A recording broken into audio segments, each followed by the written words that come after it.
இயேசு கிறிஸ்து நல்லவர். கர்த்தருடைய பரிசுத்த நாமத்துக்கு மகிமை உண்டாகட்டும். ஏசாயா தீர்க்கதரிசியின் புத்தகம் 49வது அதிகாரம் 16வது வசனத்தை வாசிக்கலாம். ஏசாயா 49:16. இதோ என் உள்ளங்கைகளில் உன்னை வரைந்திருக்கிறேன், உன் மதில்கள் எப்பொழுதும் எனக்கு முன்பு இருக்கிறது.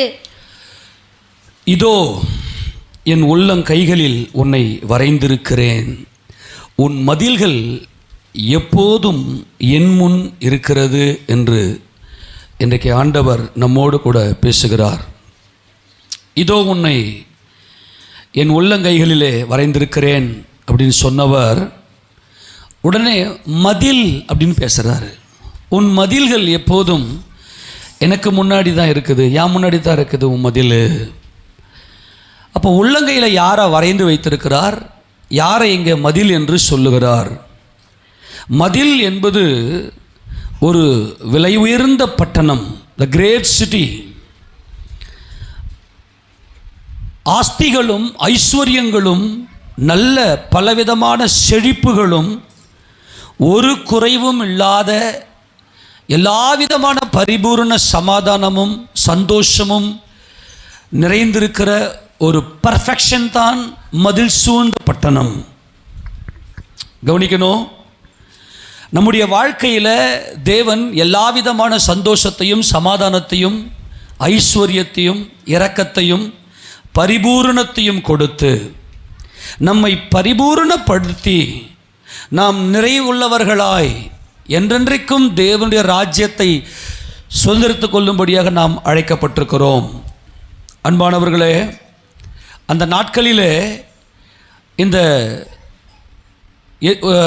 ராஜாக்கள் யுத்தத்திற்கு போகும்போது அவங்க என்ன செய்வாங்கன்னாக்கா, எந்த பட்டணத்தை பிடிக்கிறதுக்கு போவாங்க அப்படின்னா மதில் சூழ்ந்த பட்டணங்களை தான் பிடிக்கிறதுக்கு போவாங்க.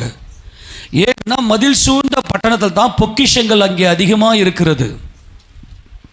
இப்போ இங்கே ஆண்டவர் மதில் சூழ்ந்த எருசலேம் பட்டணத்தை குறித்து பேசுகிறார். எருசலேம் சியோன் என்கின்ற தம்முடைய மணவாட்டியை குறித்து இங்கே பேசுகிறார். இவங்க என்ன செய்வாங்கன்னா, அந்த நாட்களில் போயிட்டு கொள்ளையடித்து அந்த பட்டணத்தில் இருக்கக்கூடிய ஐஸ்வர்யத்தையும் செழிப்பையும் அதை போய் எடுக்கணும் அப்படின்னா, அதை கொள்ளையடிக்கணும்னா அந்த மதில்களை இடித்து போடுவார்கள். மதில்களை தூர்த்து விட்டு மதில்களை இடித்து போட்டு மதில் இடிக்கும் இயந்திரம், அதுக்கப்புறம் பார்த்தீங்கன்னா இன்னும் அநேக கருவிகளை கொண்டு என்ன செய்வாங்கன்னா அந்த பட்டணத்தினுடைய மதில்லாம் இடித்து போட்டு பாழும் மண்மேடும் ஆக்கிவிட்டு வந்து விடுவார்கள். இப்போது எருசலேம் சியோன், நல்லா கவனிங்க, இந்த எருசலேம் சியோன் அப்படிப்பட்ட ஒரு ஸ்டேஜில் இருக்கிறது. நம்முடைய வாழ்க்கையில் மதில் இருக்க வேண்டும். மதிலாக நம்முடைய மதிலாக நமது ஆண்டவராகிய இயேசு கிறிஸ்து நமக்கு மதிலாக இருக்கிறார். அவர்தான் நமக்கு பாதுகாப்பு, பராமரிப்பு, சந்தோஷம், மனமகிழ்ச்சி எல்லாவற்றையும் நமக்கு அவர் கொடுக்கிறார். எந்த ஒரு அசுத்தங்களும் எந்த ஒரு எதிர் விளைவுகளும் எந்த ஒரு எதிர் வினைகளும் நம்முடைய வாழ்க்கையில் வந்துவிடாதபடிக்கு நம்மை சூழ்ந்திருக்கிற மதிலாக கர்த்தர் இருக்கிறார். அவர் இப்போ சொல்கிறாரு, எருசலேமே சியோனே, நான் உன்னை என் உள்ளங்கைகளில் வரைந்து வைத்திருக்கிறேன், உன் மதில்கள் எப்போதும் என் முன் தான் இருக்குது. இப்போ மதில் சூழ்ந்த பட்டணம் மிகுந்த மனமகிழ்ச்சியோட பாலும் தேனும் ஓடுகிற ஒரு மகிமைக்குள்ளாக அந்த பட்டணம் இருக்கும். நான் சொல்கிறத நீங்கள் நல்லா புரிந்து கொள்ள வேண்டும். தேவன் தம்முடைய ஜனங்களுக்கு பாலும் தேனும் ஓடுகிற தேசத்தை அவர் வாக்குத்தத்தம் கொடுத்து அவர் சியோன் எருசலேம் என்கின்ற அந்த மகிமைக்குள்ளாக, அது ஒரு மகிமையின் பட்டணமாக, எருசலேமே உன் அலங்கத்துக்குள்ளே சமாதானமும் உன் அரண்மனைக்குள்ளே சுகமும் இருப்பதாக. அந்த வசனத்தை வாசிக்க 122ஆம் சங்கீதம் 7வது வசனத்தை வாசிக்கலாம். வாசிங்க பார்க்கலாம். 122ஆம் சங்கீதம் 7ஆம் வசனம். எருசலேமின் சமாதானத்துக்காக வேண்டிக் கொள்ளுங்கள். உன்னை நேசிக்கிறவர்கள் சுகித்திருப்பார்கள். உன்னை நேசிக்கிறவர்கள் சுகித்திருப்பார்களாக. அப்புறம் அலங்கத்திற்குள்ளே சமாதானமும் உன் அலங்கத்திற்குள்ளே சமாதானமும் உன் அரண்மனைக்குள்ளே சுகமும் இருப்பதாக. உன் அரண்மனைக்குள்ளே சுகமும் இருப்பதாக. இந்த சமாதானம், சுகம், நேசம், சுகித்திருத்தல், இதுதான் மணவாட்டி சபையினுடைய கிறிஸ்து இயேசுவினுடைய மணவாட்டியினுடைய இந்த எருசலேம் பட்டணத்தினுடைய மகிமை.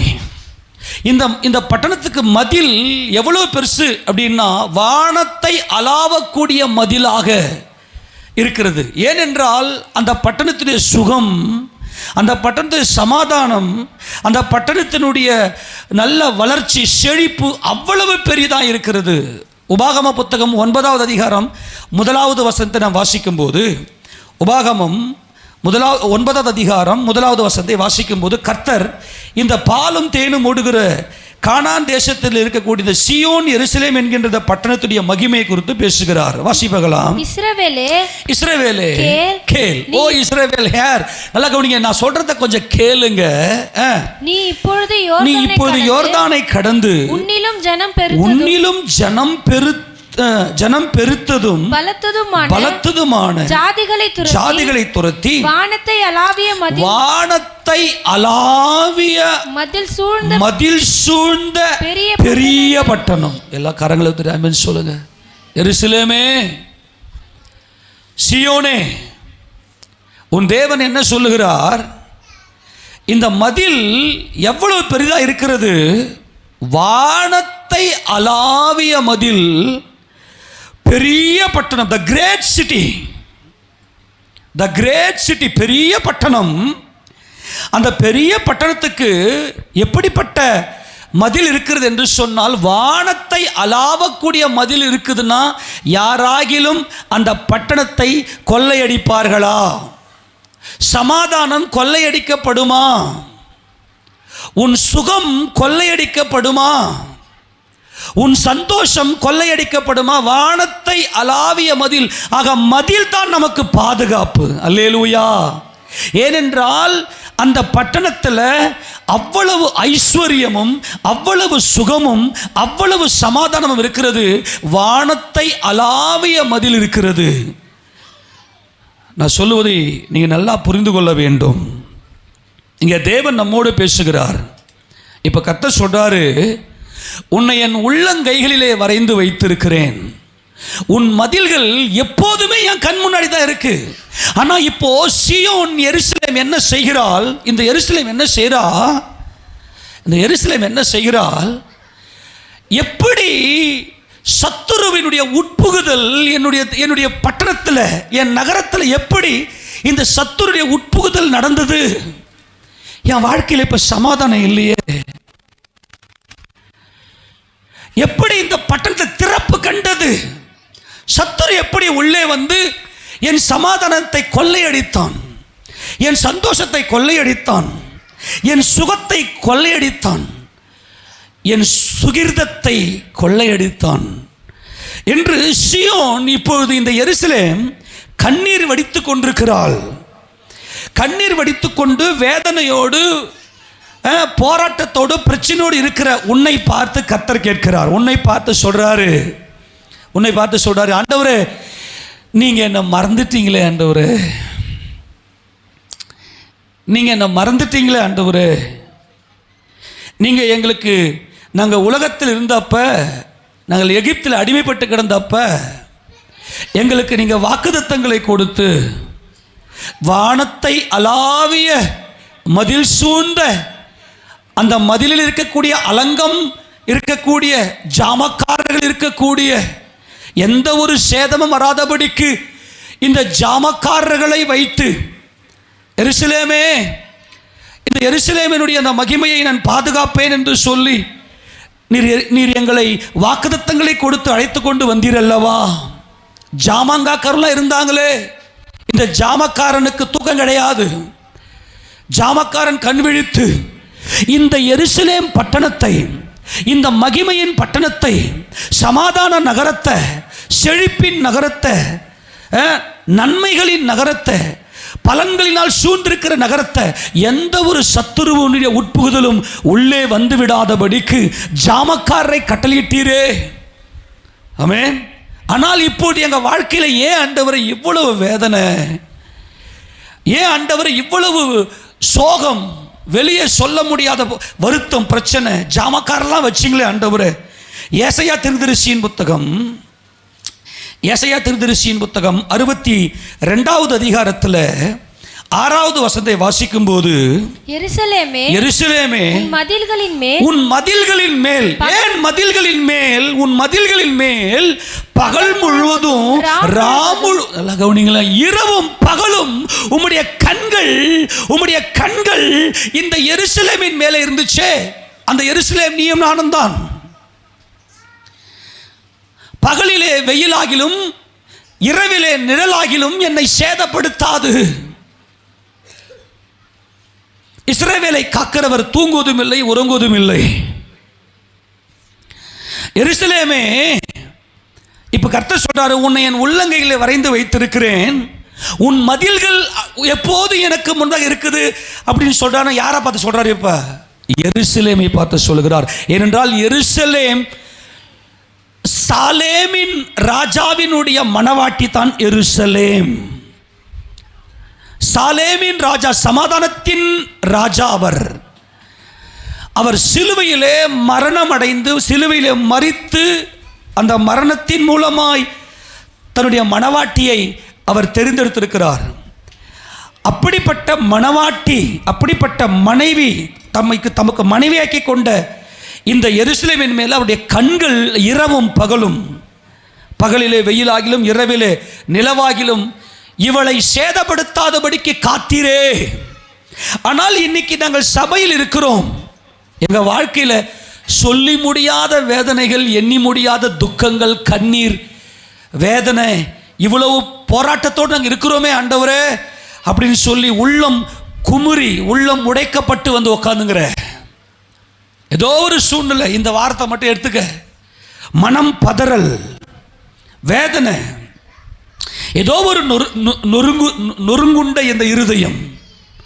இப்ப கர்த்தர் சொல்றாரு, இந்த எருசலேமை கர்த்தர் எப்படி பாதுகாத்தார் அப்படின்னா, எருசலேமே உன் மதில்கள் மேலே பகல் முழுதும் ராம் முழுதும் ஒரு காலம் மௌனமாயிராத ஜாமக்காரன். நல்ல கவனிங்க, இந்த ஒரு காலம் மௌனமாயிராத ஜாமக்காரன் என்று சொல்லுவது, இந்த ஜாமக்காரனுடைய வேலை என்ன வேலைன்னா, என் பட்டணத்துக்கு ஒரு சேதம் வந்துவிடக்கூடாது, என் பட்டணத்துக்கு விரோதமாய் ஒரு சத்துரு வந்துவிடக்கூடாது. ஏனென்றால் இது சமாதானத்தின் நகரம், இதில் சுகம் இருக்கிற நகரம், இதில் மகிமை இருக்கிற நகரம், இது ஐஸ்வர்யத்தின் நகரம், இது சந்தோஷத்தின் நகரம், இது என்றென்றைக்கும் மனமகிழ்ச்சி நகரம். இந்த நகரத்துக்கு விரோதமாய் எந்த ஒரு கெடுதியும் வந்துவிடக்கூடாது என்பதற்காக இந்த ஜாமக்காரன் 24 மணி நேரமும் சுத்தி சுத்தி சுத்தி சுத்தி பார்த்து, அவ்வளவு கண்ணை இந்த பட்டணத்தில் வைத்திருந்த இந்த நகரம்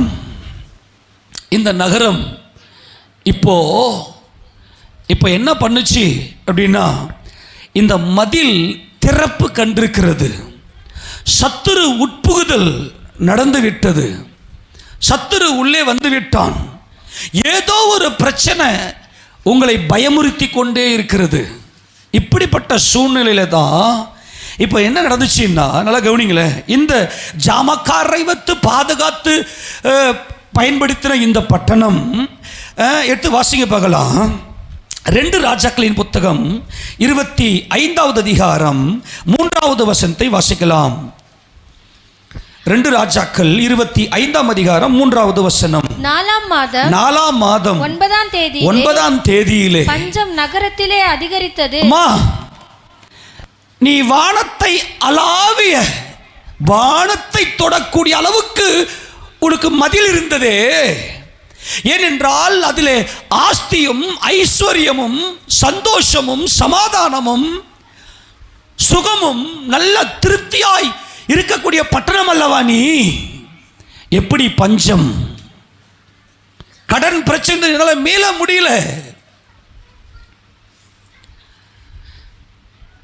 ஜான் தான் ஏறுகிறேன், முழம் சறக்குது. நகரத்தில் பஞ்சம். எப்படி இங்க திறப்பு கண்டது? நகரத்தில் வானத்தை அளாவிய மதில்பா. அப்ப எவ்வளவு ஐஸ்வர்யம், எவ்வளவு சமாதானம், எவ்வளவு சந்தோஷம், பாலும் தேனும் அப்பமும் திராட்சரசமும் அத்திப்பழமும் மாதளம்பழமும் ஒலிவ எண்ணெயும் அவ்வளவு செழிப்புமாயிருந்த அந்த பட்டணத்தில் எப்படி இப்போது பஞ்சம் வந்தது? என் தேவனே, நீர் எங்களை மறந்து விட்டீரே. ஒரு காலம் மௌனமாயிருந்த ஜாமக்காரரை வைத்து எங்களை பாதுகாக்கிற எங்கள் மணவாளன் அல்லவா நீர். ஆனால் 9ஆம் தேதியிலே, 4ஆம் மாதம் 9ஆம் தேதியிலே பஞ்சம் நகரத்திலே அதிகரித்தது. நீங்கள் புலம்பலின் புத்தகத்தை எடுத்து பார்ப்பீர்களே, ஆனால் அதை நான் வெளியே சொல்லக்கூடாது. அதை சொன்னா உங்களால் தாங்கிக்கிறத பக்குவமே இல்லை. அப்படிப்பட்ட ஒரு துக்கம் அந்த புலம்பலின் புத்தகத்தில் நீங்கள் பார்த்தீங்கன்னா அவ்வளவு பெரிய வேதனை இந்த எருசலேமுக்கு வந்திருக்கும். பஞ்சம் அதிகரித்தது என்றால் என்ன அர்த்தம்? அங்கே பஞ்சத்தினாலே உயிரிழப்புகள் எவ்வளோ போய் கொண்டிருக்கிறது. மரண வியாதி துரத்துகிறது, மரண வியாதி துரத்துகிறது. பஞ்சம் அதிகரித்திருக்கிறது. தேசத்தில் வாசிங்க, தேசத்தின் ஜனத்திற்கு ஆகாரம் இல்லாமற் போயிற்று. நகரத்தின் மதிலில் திறப்பு கண்டது. நகரத்தின் மதிலிலே திறப்பு கண்டது. மதில், அப்ப நாம் நகரத்துடைய மதில், அந்த ஜாமக்காரன் என்ன ஆனார்? அந்த பட்டணத்தினுடைய தலைவர் என்ன ஆனார்? இந்த பட்டணத்துடைய அதிபதி என்ன ஆனார்? அவர் ரத்த சிந்தி சம்பாதித்தது அல்லவா? இப்போ எருசலேம் சீயோன் என்ன செய்கிறாள்? புலம்புகிறாள். இந்த சீயோன் புலம்புகிறாள். என்னன்னு புலம்புறா? ஆண்டவரே, இந்த சீயோன் எருசலேம் புலம்புகிறாள். என்ன புலம்புறா? இப்போ எடுத்து வாசி பார்க்கலாம். ஏசாயா 49வது அதிகாரத்தில் 14 வாசி பார்க்கலாம். சீயோனே, கர்த்தர் என்னை கைவிட்டார். சீயோன் என்ன சொல்றா பாருங்க. சீயோன் என்ன சொல்றாளாம்? எல்லாம் அந்த வசனத்துல சீயோனோ, அது சீயோனே அல்ல, சீயோனோ, கர்த்தர் என்னை கைவிட்டார். சீயோன் என்ன சொல்றாளாம்? கர்த்தர் என்னை கைவிட்டார், ஆண்டவர் என்னை மறந்தார் என்று ஆண்டவர் என்னை மறந்துட்டாரு.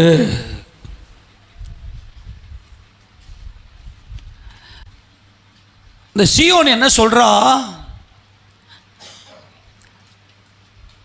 கர்த்தர் என்னை கைவிட்டாரு, அவர் கரந்தான் என்னை பிடித்திருந்தது, அவர் தான் என்ன தாங்கி நடத்தி கொண்டிருந்தார், அவர் இப்போ என்னை மறந்துட்டாரு. அவர் மறந்திருந்தால், நல்லா கவனிங்க, அவர் என் கையை பிடிச்சி என்னை நடத்துவாரே, ஆனால் என்னை அவர் மறக்கலைன்னா நாங்கள் ஏன் இன்னைக்கு சாகிறோம்? நாங்கள் ஏன் இன்னைக்கு இவ்வளவு ஒரு துன்பத்தை நாங்கள் அனுபவிக்கிறோம் என்று சொல்லி சீயோன் சொல்லுகிறாள். சீயோனே, எருசலேமே, உன்னை அடிமைத்தன வீடாகி எகிப்து தேசத்திலிருந்து புறப்பட பண்ணி பாலும் தேனும் ஓடுகிற இந்த கானான் தேசத்தில், இந்த சீயோன் மலையில் உங்களை கொண்டு வந்து சேர்ப்பின்ற வாக்குத்தத்தம் கொடுத்து உங்களை இந்த சீயோன் மலைக்கு கொண்டு வந்து உங்களை வைத்திருக்கிறேன், உங்களை சபையிலே கொண்டு வந்து வைத்திருக்கிறேன். இந்த சபை எப்படிப்பட்டது என்றால் சமாதானம். ஆமேனா? சமாதானம். உன் அலங்கத்திற்குள்ளே சமாதானமும் உன் அரண்மனைக்குள்ளே சுகம் இருக்கிறது. சுகம் என்று சொன்னால் எல்லாவிதமான செழிப்பும், எல்லாவிதமான சமாதானமும், எல்லாவிதமான சந்தோஷமும் இருக்கிற இந்த பட்டணத்தில் நாங்கள் வந்திருக்கிறோம். எங்களை அப்படி கொண்டு வந்து வைத்து விட்டீர். ஆனால் இப்போது தேசத்தில், இந்த நகரத்தில் மதில்ல திறப்பு. ஆண்டவரே, மதில்ல திறப்பு அப்படின்னு சீயோனே நீ சொல்ற.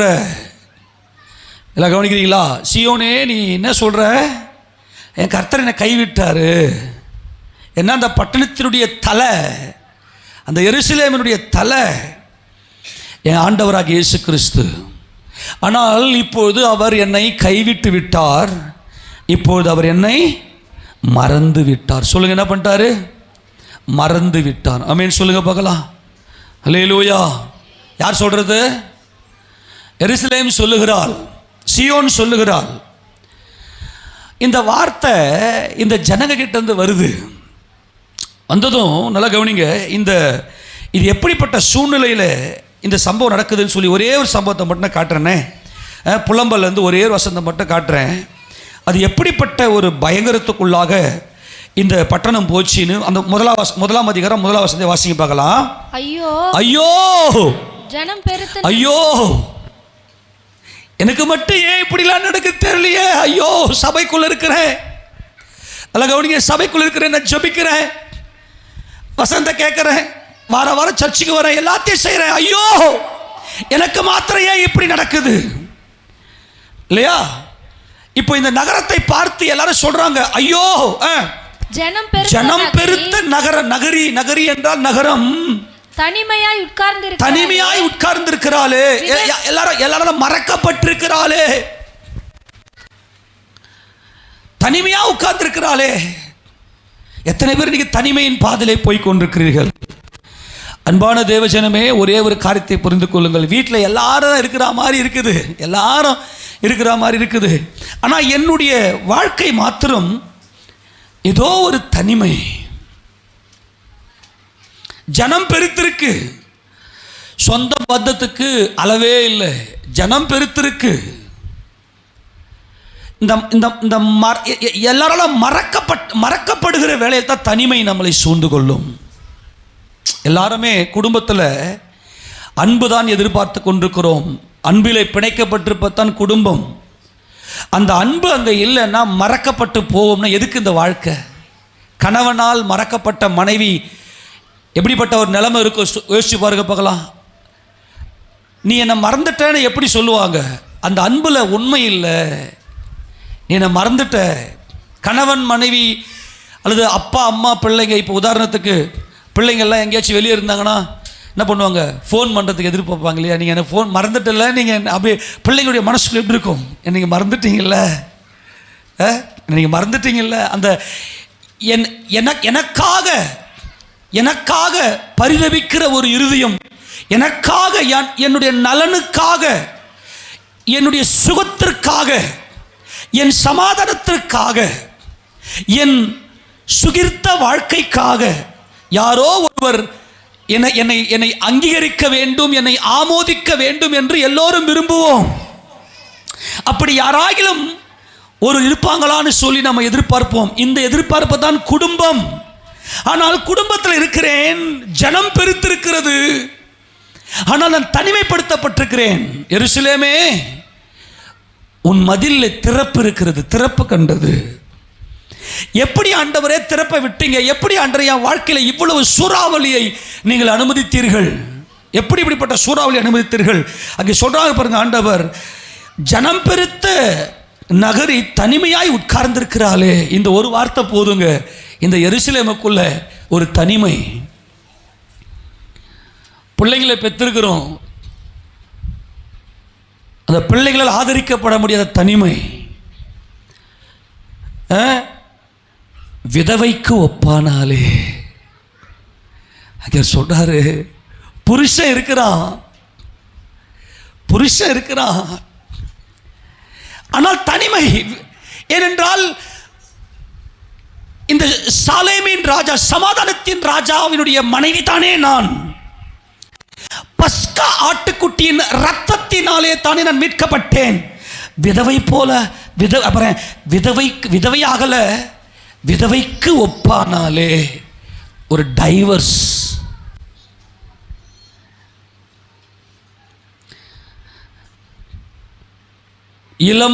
இளம் பிராயத்தில் தள்ளப்பட்ட மனைவியை போல இருக்கிற உன்னை கர்த்தர் அழைத்தேன் என்று கர்த்தர் சொல்றார். இளம் பிராயத்தில் திருமணம் செஞ்சு இளம் பிராயத்தில் பிரிவு தள்ளப்பட்டிருக்கிற உன்னை நான் அழைத்தேன். எப்படி நீ விதவை மாறி இருக்கிற? எங்க உன் மனைவி? எங்க உன் கணவன்? ஏன் பிரிவு? ஏன் தனிமை?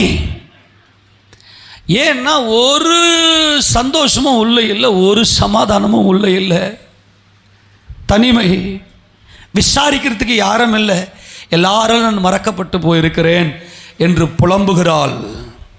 ஜாதிகளில் பெரியவளும், வாசிமாத, ஜாதிகளில் பெரியவளும் சீமைகளில் நாயகிகளுமாய் இருந்தவள், கப்பம் கட்டுற வட்டி வட்டி வட்டி வட்டி, என் ரத்தம்லாம், என் ஜீவனெல்லாம் ஒருவர் சாகிறேன். வட்டிக்கு கொடுப்பது என்பது ஜீவனை பணைய வைப்பது. வட்டி கொடுப்பது என்பது ஜீவனை பணைய வைப்பது. உங்ககிட்ட யாராச்சும் கூலிக்கு வேலை செஞ்சானா சூரியன் அஸ்தமிக்கிறதுக்குள்ள அந்த கூலியை கொடுத்துடுறா, அவன் ஜீவன் அது அல்லவா என்று கர்த்தர் சொல்வார் நியாயப்பிரமாணத்தில். அது அவன் ஜீவன் அல்லவா? அந்த ஜீவன் உனக்குள் இருக்கக்கூடாது. இப்போ சம்பாதிச்சு வருகிறேன், கப்பம் கட்டுகிறேன், இன்னொருத்தனுக்கு நான் கப்பம் கட்டுகிறேன். என் வாழ்க்கை, என் பிள்ளைகளுக்கு என் பிள்ளைகளுக்கு நல்ல சாப்பாடு போடணும், என் பிள்ளைகள் நல்ல சாப்பாடு போடணும், அல்லது என் குடும்பத்தை நல்லா வச்சிருக்கணும்னு நினைக்கிறேன், வாங்கிக்கணும் வரேன், கப்பம் கட்டிட்டு நான் வீணா போயிடுறேன்னு. எங்கே திறப்பு கண்டது? என் கர்த்தரினை மறந்து விட்டாரே, விதவைக்கு ஒப்பா இருக்கிறேனே என் புருஷனே அப்படின்னு இப்போ இவ கூக்கரில் இடுகிறாள். கூக்கரில் என்ன மறந்துட்டு, இப்போ இவ வார்த்தை சொல்ற, என்ன மறந்துட்டீங்களே ஆண்டவரே. நீங்க மட்டும் என்ன நினைச்சிருந்தீங்கன்னா நான் ஏன் இப்படிப்பட்ட வேதனைக்குள்ளாக நான் போக வேண்டும்? அவள் என்ன செய்யறா? 2ஆம் வசனத்தை வாசிங்க. ராக்காலத்தில் எப்படி? ஏன் ராக்காலத்தில் அழறா? தூக்கம் வரல. ராக்காலத்தில் ஏன் அழுகிறாள்? ராக்காலத்தில் அவள் ஏன் அழுகிறாள்? கொஞ்ச நேரம் இளைப்பாறலாமே, கொஞ்சம் ரெஸ்ட்டுக்குள்ள போலாமே, உடம்பெல்லாம் வலிக்குது, இன்னைக்கெல்லாம் அழுது அழுது, இன்னைக்கெல்லாம் இன்னைக்கு பகல் முழுக்க அழுதேன், பகல் முழுக்க போராட்டம், நினைச்சு பார்த்து அழுதேன், பகல் முழுவதும் ராம் முழுவதும் ஜாவக்காரை நிறுத்தி பாதுகாத்த என் புருஷன் எங்கே? என் மணவாளனே, மறந்து விட்டீரோ? என்னை மறந்துட்டீங்களே. என் வாழ்க்கையில் சமாதானம் காணாம போயிருச்சு, சந்தோஷம் காணாம போயிருச்சு, சுகிர்ந்த வாழ்க்கை காணாம போயிருச்சு. நான் ஜாதிகளில் பெரிய ஆளா இருந்தேன், சீமைகளிலே நான் எப்படி இருந்தேன்? நாயகியாக இருந்தேன். நான் தான் எல்லாம் ஹீரோ, எல்லா இடத்துலையும் நான் தான் ஹீரோவாக இருந்தேன். ஆனால் இன்னைக்கு கப்பம் கட்டுறேன். அதை நினைச்சு ராக்காலத்தில் அழுது கொண்டிருக்கிறாள். அவளுடைய கண்ணீர் அவள் கன்னங்களில் வடிகிறது. அவளுடைய நேசர் எல்லாருக்குள்ளும் அவளை தேற்றுவார் ஒருவரும் இல்லை. அவளுடைய சிநேகிதர் எல்லாரும் அவளுக்கு துரோகிகளும் சத்துருக்களும் ஆனார்கள். இப்ப என்ன சொல்றார்? ஒரு நேசர் தானே, ஒரு நேசர் தானே. இப்போ இங்க ஆண்டவர் ஒரு காரியத்தை அவளுக்கு விளங்கச் செய்கிறார். அவளுக்கு விளங்கச் செய்கிறார். என்ன விளங்கச் செய்கிறார் அப்படின்னா, நான் தான் உன் நேசர், உனக்காக நான் சிலுவையில் பலியாகி உன்னை நான் மீட்டெடுத்திருக்கிறேன். அந்த பிள்ளைங்களை கொஞ்சம் பிடிச்சிட்டே ரொம்ப நல்லா இருக்கும்னு நினைக்கிறேன். அந்த பிள்ளைங்களை தயவுசெய்து பிடிச்சி உட்காந்துங்க. சேர் இருக்கு, இப்படி போய் உட்காந்துக்குங்க. பிள்ளைகள் யாரும் நடமாடக்கூடாது. கவனிங்க. இப்போ கர்த்தர் என்ன சொல்கிறாருன்னா, நான் எப்போ சொன்னது இல்லையா, அவருக்கு தேவை ஒரு அன்பு, அவருக்கு தேவை குடும்பம், அவருக்கு தேவை குடும்பம். இந்த எருசலேம் சாலேமின் மனைவி, நீ எனக்கு ஒத்துமையாக தான் இருந்த, ஆனால் இப்போ நீ துரோகம் பண்ணிட்டு போயிட்டு, இப்போ நீ துரோகம் பண்ணிட்டு போயிட்ட, இப்போது என்னை விட்டுட்டு எத்தனையோ நேசர்களை தேடி போனாய். நான் தான் உன் சமாதானமாக இருக்கணும்னு சொல்லி தான் நீ உடன்படிக்கையில் என்னோடு கூட இருந்தாய். ஆனால் இன்னைக்கு யாரோ எதோ உனக்கு சந்தோஷம் சொல்லிட்டு நீ போயிட்ட, உன்னை யாருமே உன்னை தேற்றலை. இப்போ தான் டேர்ன் ஆகி உன் பழைய வாழ்க்கையை நினைக்கிற. நான் உலகத்தில் அல்லவா இருந்தேன், நான் எகிப்தில் அல்லவா இருந்தேன், என் நேசர் அல்லவா என்னை தேடி வந்தார். ஏன்னா இப்போ எத்தனையோ நேசரை தேடி போனேன், இது சந்தோஷம் அது சந்தோஷம் கொடுத்துரும், இது எனக்கு எதனா பண்ணிவிடும் சொல்லலாம் போனேன். ஒன்றும் உனக்கு வேலை செய்யலை, எதுவுமே உனக்கு வேலை செய்யலை. ஆனால் இப்போ நீ என்ன நினைக்கிறேன்னா, சியோன்னு சொல்கிறா, என் கர்த்தர் என்னை கைவிட்டார். இப்போதான் திரும்பியும் வாயில் வந்த வார்த்தை, ஏசப்பா என்னை கைவிட்டீங்களே. இப்போ மறுபடியும் பழைய அந்த நினைவுக்கு போகிறது. ஆண்டவரே, தனிமையாய் நான் பெருமூச்சு விட்டு கொண்டு என் வேதனையோடு புலம்பலோடு அழுகையோட கண்ணீரோட எகிப்திலே அடிமைப்பட்டு கிடந்த நாளிலே என்னை தேடி என் கரம் பிடித்த என் நாயகரே, என்னை மறந்து விட்டீரோ? ஆமென் சொல்லுங்க போகலாம். இப்பதான் ஞாபகம் வருது, நான் அன்னைக்கு அழுத போது, என்னால் கொஞ்சம் கூட நிமிர முடியாது இருந்த போது என்னை தேடி என்னோட பேசி என்னை கரம் பிடித்து அழைத்து கொண்டு வந்தீரே, நீர் என்னை நீ மறந்து விட்டீரோ? ரெண்டு பேரும் ஒருவருக்கு ஒரு பரஸ்பரமாய் உடன்படிக்கை செய்து கொண்டோமே சியோன் மலையில, சீனாய் மலையில, சீனாய் மலை அண்டிலே ஒருவரோடு ஒரு உடன்படிக்கை செய்து கொண்டோமே. கடைசி வரைக்கும் நான் உன்னை அந்த தேசத்தில் கொண்டு போய் வைப்பேன் என்று சொன்னீரே. இந்த எகிப்து அழுக, பெருமூச்சு, கண்ணீர், வேதனை. ஆனால் சீயோன், இந்த எருசலேம் சமாதானம், சுகிர்த்த வாழ்க்கை, சந்தோஷத்தின் வாழ்க்கை என்று சொல்லிதானே உடன்படிக்கை செய்து கொண்டு என்னை அழைத்து கொண்டு வந்தீர். அதே போல சமாதானமாய் சுகமாய் தான் இருந்தேன். ஆனால் எப்படி திறப்பு கண்டது, எப்படி என் புருஷன் என்னை கைவிட்டார் என்று சொல்லி இப்போ புலம்புறா. அதுக்கு கர்த்தர் சொல்றாரு, காரணம் என்ன தெரியுமாமா? உனக்கு எத்தனையோ நேசர் வந்துட்டாங்க, நீ சோரம் போயிட்டு. இப்போ ஆண்டவர் என்ன சொல்றாருன்னா, இப்போ எடுத்து வாசிக்க பார்க்கலாம். மறுபடியும் 49:14 வாசிக்க பார்க்கலாம். சீயோனோ, கர்த்தர் என்னை கைவிட்டார், கர்த்தர் என்னை கைவிட்டார், ஆண்டவர் என்னை மறந்தார், ஆண்டவர் என்னை மறந்தார் என்று சொல்லுகிறாள். ஸ்திரீயானவள் தன் கர்ப்பத்தின் பிள்ளைக்கு இறங்காமல் தன் பாலகனை மறப்பாளோ, அவர்கள் மறந்தாலும் நான் உன்னை மறப்பதில்லை. கரங்களை தட்டியவருக்கு மகிமை செலுத்துவோமா? அம்மா, ஒரு ஸ்திரீயானவள் தன் கர்ப்பத்தின் பிள்ளைக்கு இறங்காமல் தன் பாலகனை மறப்பாலோ, அவர்கள் மறந்தாலும் நான் உன்னை மறப்பது இல்லை. ஆண்டவரே, நீர் என்னை மறந்துட்டீங்க. ஆண்டவரே, நீங்க மட்டும் என் நினைவில் இருந்திருந்தா ஏன் ஆண்டவரே எங்களுக்கு இப்படியெல்லாம் நடக்குதுன்னு சொல்லி புலம்புகிறாளே. உன் கன்னத்துல கண்ணீர் எப்போதுமே இருந்து கொண்டே இருக்கிறது. அதை துடைத்தாலும் அந்த கண்ணீரை அடக்க முடியாத சூழ்நிலை இருக்கிற. இப்ப நீ அழுது கொண்டிருக்கிற, நல்லா கவனி. என்னன்னு சொல்லி அழற? என் கர்த்தர் என்னை மறந்துட்டார்னு சொல்றாரு சொல்லி அழற நீ. ஆனா நான் சொல்றேன், உன்னை பெத்த தாய் தகப்பன் மறந்து விடுவார்கள், ஆனா நான் மறக்க முடியாது. காரணம் 16ஆம் வசனத்தை வாசிங்க.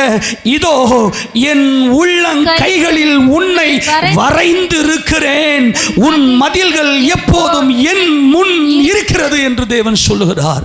அது என்ன உள்ளங்கை? எல்லாரும் என்ன பார்க்கலாமா?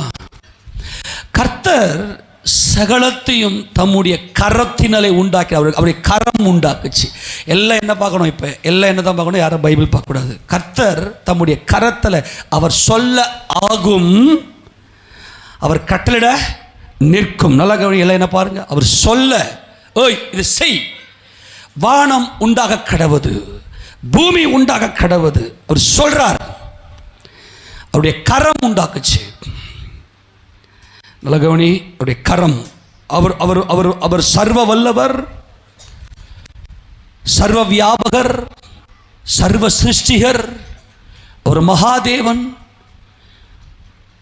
அவர் யாருக்காகவும் வளைய தேவையில்லை. சர்வ வல்லவர், அவர் யாருக்கு முன்னாடியும் வளைய தேவையில்லை. கர்த்தருடைய கரம், கர்த்தருடைய கரம். இங்கே என் கையில் உன்னை வரைஞ்சி வச்சுக்கிறேன்னு சொல்லலை. நான் சொல்கிறத கொஞ்சம் கவனிக்கணும். என் கரம் தான் எல்லாத்தையும் உண்டாக்குச்சு. நல்லா கவனி. எல்லாத்தையும் உண்டாக்குறது என் கரம்.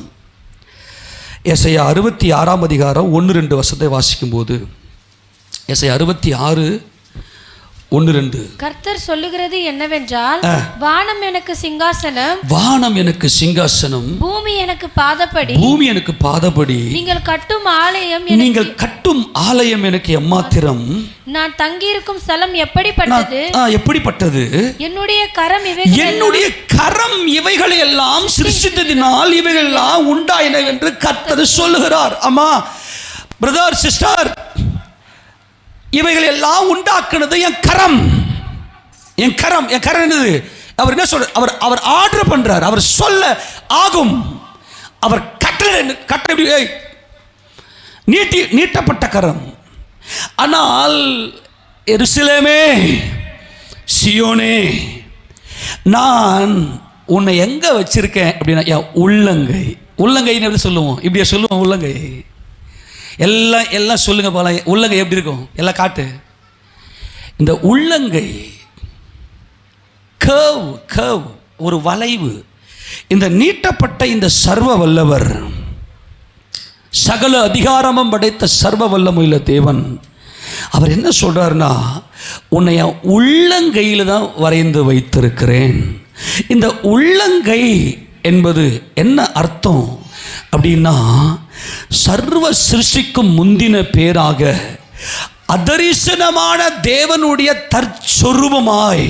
நல்லா கவனிக்கணும், இயேசு ராஜா அண்ட சராசரங்களையும் உருவாக்கின சர்வ வல்லமையுள்ள தேவன், பிதாவாகிய தேவன் நம்மை முன்குறித்ததுமே நமது ஆண்டவராகிய இயேசு கிறிஸ்து என்ன செய்தார் என்று சொன்னார், அவர்தான் உள்ளங்கை ஆனார். உள்ளங்கையை அவர் கொண்டு வந்தார். இந்த உள்ளங்கையில் ஆண்டவரே, நான் இவர்களை செதுக்கி, வரைந்து என்று சொல்லுவது செதுக்கி, வாரினாலும் ஆணினாலும் முள்முடியினாலும் நான் இவளை செதுக்கி, இவளை, இந்த எருசலேமை, இந்த சீயோனை நான் செதுக்கி வைத்து விட்டேன். இப்பொழுது நான் அடிக்கப்படுகிறேன். நான் சர்வ வல்லவர், நான் தேவனுடைய வார்த்தையானவர், நான் சர்வ வல்லமையுள்ள தேவன். ஆனால் இந்த எருசலேமுக்காக நான் அடிக்கப்படுகிறேன். நான் வளைந்து கொடுக்கிறேன். என் பிதாவின் சித்தத்துக்கு என்னை வளைந்து கொடுக்கிறேன். ஏனென்றால் தேவனுக்கு முன்னாடி எதுவுமே நிற்க முடியாது. ஆனால் தேவன் இந்த சியோன் எருசலேமை, இந்த எருசலேம் என்பவளை அவர் சித்தம் கொண்டு விட்டார். இந்த எருசலேம் ஒரு பரிபூரண பட்டணமாய், ஒரு மகிமையின் பட்டணமாய், இவளுடைய அலங்கத்துக்குள்ளே சமாதானமும், இவளுடைய அரமனைக்குள்ளே சுகம், சுகித்திருக்கிற வாழ்க்கை என்றென்றைக்கும் நிலைத்திருக்க வேண்டும். இவளை சூழ்ந்திருக்கிற மதில் வானத்தை அளாவிய மதில். இவள் எப்போதுமே பரிபூர்ணமானவள், இவள் எப்போதுமே சம்பூர்ணமானவள், இவள் எப்போதுமே சமாதானம் உள்ளவள், இவள் எப்போதுமே சந்தோஷம் உள்ளவள். இவளுடைய மதில் எப்போதுமே என் கண் முன்னாடி தான் இருக்கிறது. இவளை என் உள்ளங்கைகளில் வைத்து நான் வரைந்து வைத்திருக்கிறேன். என் உயிர்ல கலந்து விட்டவள், என் உயிர்ல கலந்து விட்டவள். நான் மறக்கல, என்னால மறக்க முடியாது. நீட்டப்பட்ட என் கரம் எப்போது உள்ளங்கையானது, எப்போது என் கரம் பெண்டானது, எப்போது என் கரம் கர்வானது, எப்போது என்னுடைய கரம் வளைந்தது. யாருமே வளைந்தே கொடுக்க மாட்டோம் தெரியுமா?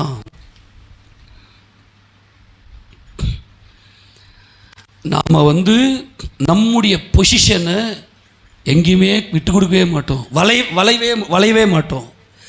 கிறிஸ்து வளைந்தார். கஃப் கஃப் 22 எபிரேய எழுத்தில் 11வது லெட்டர், 10வது எழுத்து யூத், யோத், மாடர்ன் ஹீப்ருல யோத், யோத்துக்கு அடுத்தது கஃப். இந்த கஃப் என்பது உள்ளங்கை, அந்த உள்ளங்கை பாம். அந்த கஃப் எழுத்தை பார்த்தீங்கன்னா, நம்ம சி இப்படி போடுவோம் இல்லையா, இந்த சியை இப்படி திருப்பி போட்டிங்கன்னா அந்த கஃப் இப்படி பெண்டு இப்படி இருக்கு. இதுதான் கஃப். எல்லாம் இப்படி கை வைங்க பார்க்கலாம். இதுதான் கஃப். அவர் யாருக்கும் வளையணுன்ற அவசியம் இல்லை.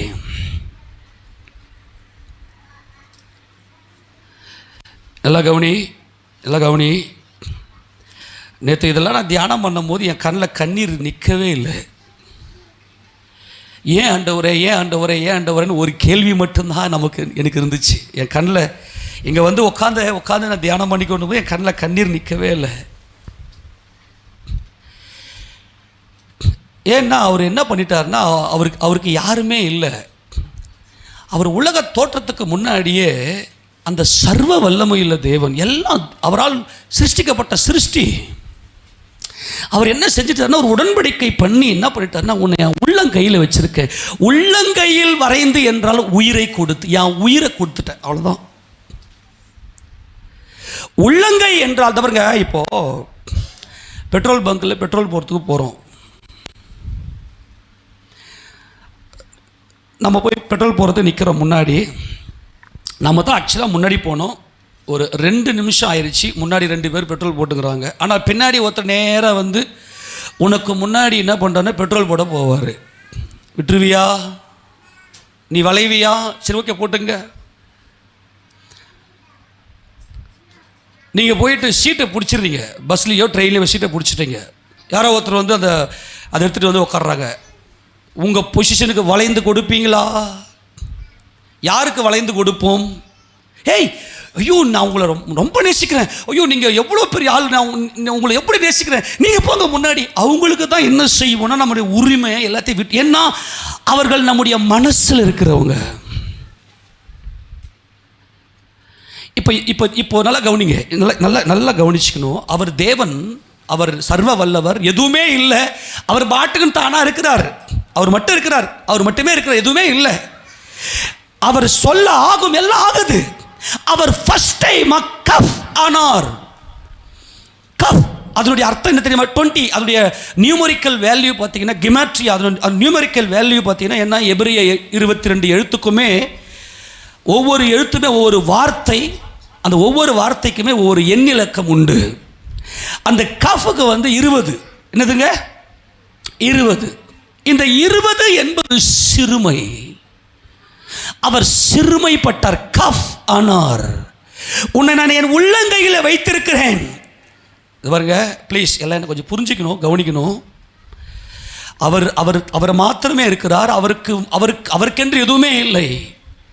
அன்னைக்கு உலக தோற்றத்துக்கு முன்பதாகவே உன்னை என் உள்ளங்கையில் வச்சுட்டேன், என் உள்ளங்கையில் வைத்திருக்கிறேன் என்று சொன்னால் என் நினைவு முழுக்க நீதான், என் நினைவெல்லாம் நீதான்.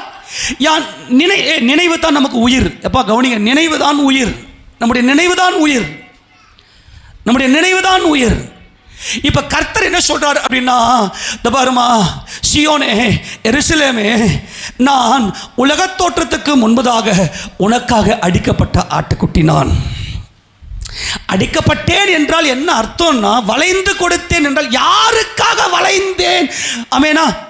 பா கவனிங்க ப்ளீஸ், எல்லாம் கவனிங்க ப்ளீஸ், கவனிங்க. இப்போது அதான் சொல்கிறேன், பெட்ரோல் பங்க்கில் நிற்கிற, ஒரு 2 நிமிஷம் நிற்கிற, அடுத்து நீ தான் பெட்ரோல் போனா யாரோ ஒருத்தரை உள்ள அங்கே விடுற, நீ யாரோ விடுற, யாரோ ஒருத்தர் உன் மனசுக்குள்ளே இருக்கிற, அதனால தான் வளையிற. நான் வளைந்தேன், நான் சிறுமைப்படுவதற்காய். அவர் சிறுமைப்பட்டவரும் பாடு அனுபவித்தவரும் துக்கம் நிறைந்தவருமாய் அவர் சிறுமைப்பட்டார். ஆனால் என் மனசெல்லாம், என் ஏக்கமெல்லாம், என் நினைவெல்லாம், என் நினைவே நீதான், என் நினைவே நீதான், என் நினைவே நீதான். சியோனே, நீ என்ன மறந்துட்டு இந்த புருஷனை விட்டுட்டு உன் மதில் எப்போதுமே என் கண் முன்னாடி தான் இருக்குது. உனக்காக என் ஜீவனை கொடுத்திருக்கிறேன். நீ சாதாரண பட்டணம் அல்ல, நீ சமாதானத்தின் நகரம், நீ மகிமையின் நகரம், மனமகிழ்ச்சியின் நகரம், சந்தோஷத்தில் கம்பீரிக்கிற நகரம். நீ என்னை மறந்தாய். எவ்வளோ வலி இருக்கு எனக்கு. உன் நினைவில் என்ன நீ வைக்கிறியா? உனக்காக சிறுமைப்பட்டனே. தபார் இவன் என்ன சொல்றாருன்னா, என் கரந்தா எல்லாத்தையும் உண்டாக்குச்சு, நான் யாருக்காக வளையணுமா?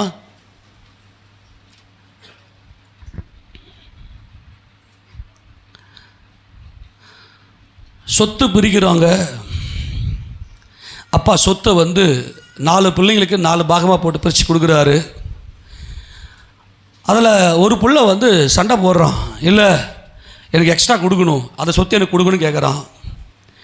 இப்போ உண்மையிலேயே ஒரு நேசம், உண்மையான நேசம் அங்கே இருக்கும்னா, எனக்கு எதுவுமே தேவையில்லை, எனக்கு அவன் சந்தோஷம் எனக்கு முக்கியம், கொடுத்துருங்க, எந்த இடத்துக்கு கொடுத்துருங்கன்னு சொல்லிட்டு என்ன பண்ணுவோம்? அதை கொடுத்துருவோம். இந்த வளைந்து கொடுக்கறது, வளைந்து கொடுப்பது. எத்தனையோ ஒரு கணவன் ஒரு மனைவி எப்படிப்பட்ட அன்பில் இருக்கணும்? அவர்கள் உடன்படிக்கையில் உறுதிப்பட்டவர்களாய் ஒன்றரை கலந்தவர்களாய். எத்தனையோ ஆண்கள் உண்டு. ஆனால் என்னால் தவர் சியோன் குமாரத்தி என்ன செய்கிறாவா? அவ கண்களை மருட்டி, அவ என்ன போன வாரம் பார்த்தோமா இல்லையா? அவ என்ன செய்கிறாவ? அவ கால்களில் அந்த கொலுசை மாட்டிக்கின்னு அவ என்ன பண்ற? கண்ணை மாட்டி ஒய்யாரமாக நடக்கிறாவ. இவ பாருங்க, நான் உனக்காக வளைந்து கொடுத்தேன், என் உள்ளங்கைகளில் நீ இருக்கிறாய். நான் உன்னை மறந்து நான் எப்படி இருப்பேன்? என் உயிரே நீதான், என் நினைவே நீதான், என் நினைவே நீதான். ஆனால் உன் நினைவில் நான் இருக்கிறேனா?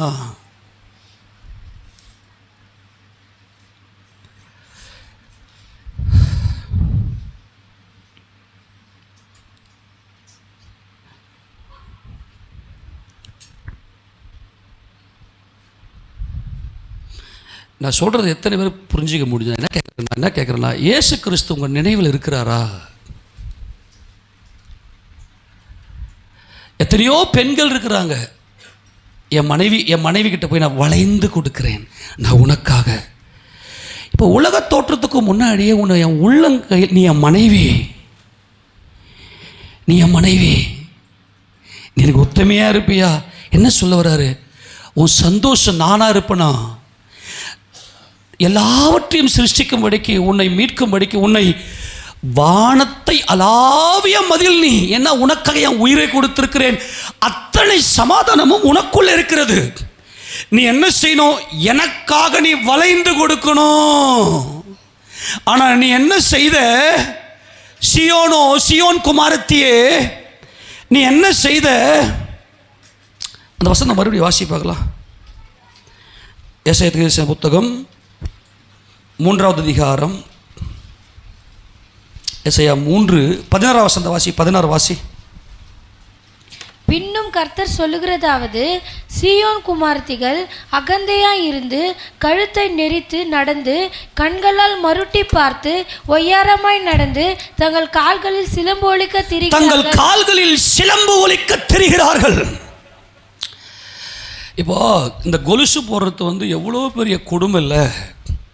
இந்த ஒரு வேர்டில் இதை நீங்கள் ஃபுல்லாக பார்த்தீங்கன்னா 24 ஆபரணங்களை கர்த்தர் அங்கே கொடுத்திருப்பார். 24 ஆபரணங்கள். நான் மறுபடியும் சொல்லி அதை சொல்ல விரும்பலை.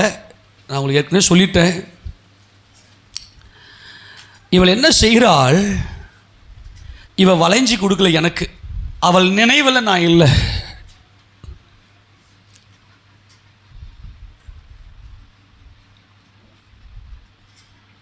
இவ இவ இவ இவ இவ இவ என்ன பண்றான்னா, நான் அப்படி நிற்கிறா.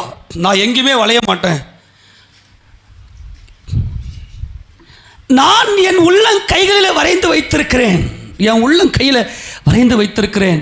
நீ உன்னுடைய நினைவில் நீ என்னை வைத்துக்கொள். உனக்காகத்தான் நான் நித்திய காலமாக என் நினைப்பெல்லாம் நீதான்.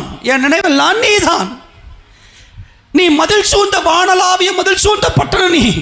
ஆனால் நீ என்ன செய்ய மாட்டேங்கிறனா, என் நினைவில் நீ முக்காடிட்டு கொள்ள மறுக்கிறாயே. உன் மாம்சத்தை முக்காடிட்டு கொள்ள மறுக்கிறாயே. நீ என்ன செய்கிற? நீ என் அன்புக்குள்ள நீ வரலையே. நீ விலை உயர்ந்த பட்டணம், நீ விலை மதிக்க முடியாத மகிமையின் பட்டணமாக உன்னை கொண்டு போக வேண்டும் என்று தான் நான் நினைத்திருக்கிறேன். நான் இப்போ சொல்கிறேன், மணவாளன் சொல்லுகிறார், உன்னை கரம் பிடித்தவர் சொல்லுகிறார், எனக்கு பதில் சொல்லு. நீ பதில் சொல்லு. நீ எப்படி என்னை மறக்கலாம்? நீ எப்படி என்னை மறக்கலாம்? இப்போ ஒரு உத்தம புருஷன் மனைவியை அவ்வளவு நேசிக்கிறார். தன்னுடைய இருதயத்துக்குள்ள அந்த மனைவியை தவிர வேற எந்த நினைப்புமே இல்லை. ஒரு கணவன் என்ன எதிர்பார்ப்பான்? நான் உனக்காக நான் இருக்கிறேன், எனக்காக நீ இரு, உன் நினைவெல்லாம் நானா இருக்கணும், நீ என்னை மறந்துடாத, வளைந்து கொடு, நீ எனக்கு வளைந்து கொடு. ஆனால் இவன் என்ன பண்ணுறா அப்படின்னா, தன் நேசரை விட்டுட்டு எங்கெங்கேயோ போறா. கழுத்தை நெருட்டி கொலுசை போட்டு, என்ன பார் என் அழகை பார், என்னை பார் என் அழகை பார், என்னை பார் என் அழகை பார், சல் சல் சல் சல் சல் சல் சல். இதனுடைய ஸ்பிரிச்சுவல் மீனிங்கை கற்றுக்குங்க. தன்னுடைய சுய பெருமையை நான் சொல்கிறதில்ல, ஸ்பிரிச்சுவல் மீனிங்கு கற்றுக்குங்க. இப்போ நான் என்ன சொல்கிறேன்னா, இவருடைய இருதயம் முழுக்கவே இவ தான். ஏன்னா உள்ளங்கையில் வரைந்து வைத்திருக்கிறேன், உன்னை என் உள்ளங்கையில் வரைந்து வைத்திருக்கிறேன். நான் அன்பாய் சொல்லுறேன், இதை தியானிக்கும் போது என் கண்ணில் கண்ணீர் நிற்கவே இல்லை. நான் எவ்வளோ துரோகம் பண்ணியிருக்கிறேன் ஆண்டவரே.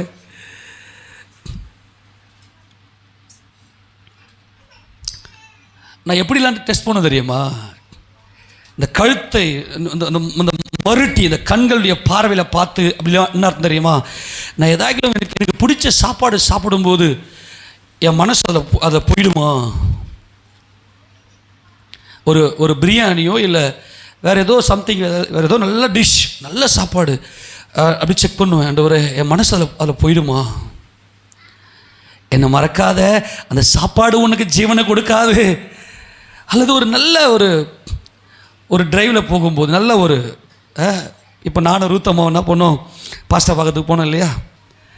நான் என்ன பண்ணுவேன், இது கொஞ்சம் ஸ்பீடாக போகிறதுக்கு கொஞ்சம் பிடிக்கும் எனக்கு. என்ன பண்ணுவேன், நல்லா இப்போ இது கத்திங்க நடக்கும், ஏப்பா ஸ்லோ நான் ஒரு 70-80 கொஞ்சம் நல்லா பைபாஸில் ஃப்ரீயாக கண்ட்ரோலாக தான் இருப்பேன். அப்போ நான் யோசிக்கிறேன், ஒருவேளை ஐயோ நம்ம கலிகூறுவோமோ. அது ஏதோ ஒரு சிற்றின்பம் நம்முடைய இருதயத்துக்குள்ளே போகும்போது நாம் கர்த்தரை மறக்க செய்யும். நம்முடைய மதிலில் திறப்பு கண்டிருக்கும். அல்லது நல்லா சாப்பிட்டுட்டு தூங்கிடுவோனா,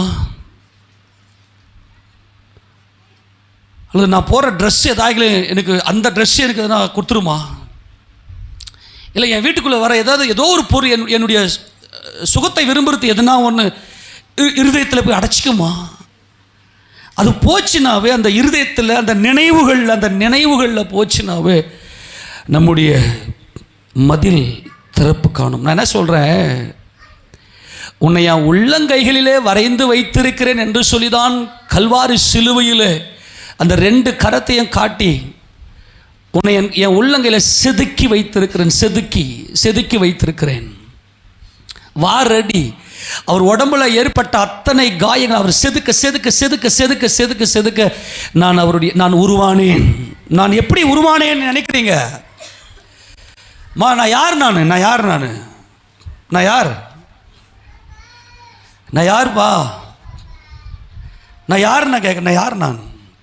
நான் எப்படி உருவாக்கப்பட்டேன்?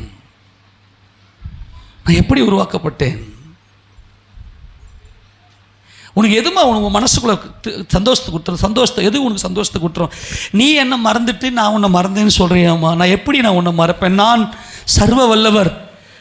நான் உன்னை என் கையில், என் உள்ளங்கைகளை, என் உயிரை கொடுத்து என்ன செதுக்கி சிறுமைப்பட்டேன். நீ மாத்திரம் கண்களை மருட்டி ஒய்யாரமாக சிலம்பு போட்டு உன் பெருமை. அந்த சிலம்பு கொலுசு சத்தம் என்ன தெரியுமா அர்த்தம்?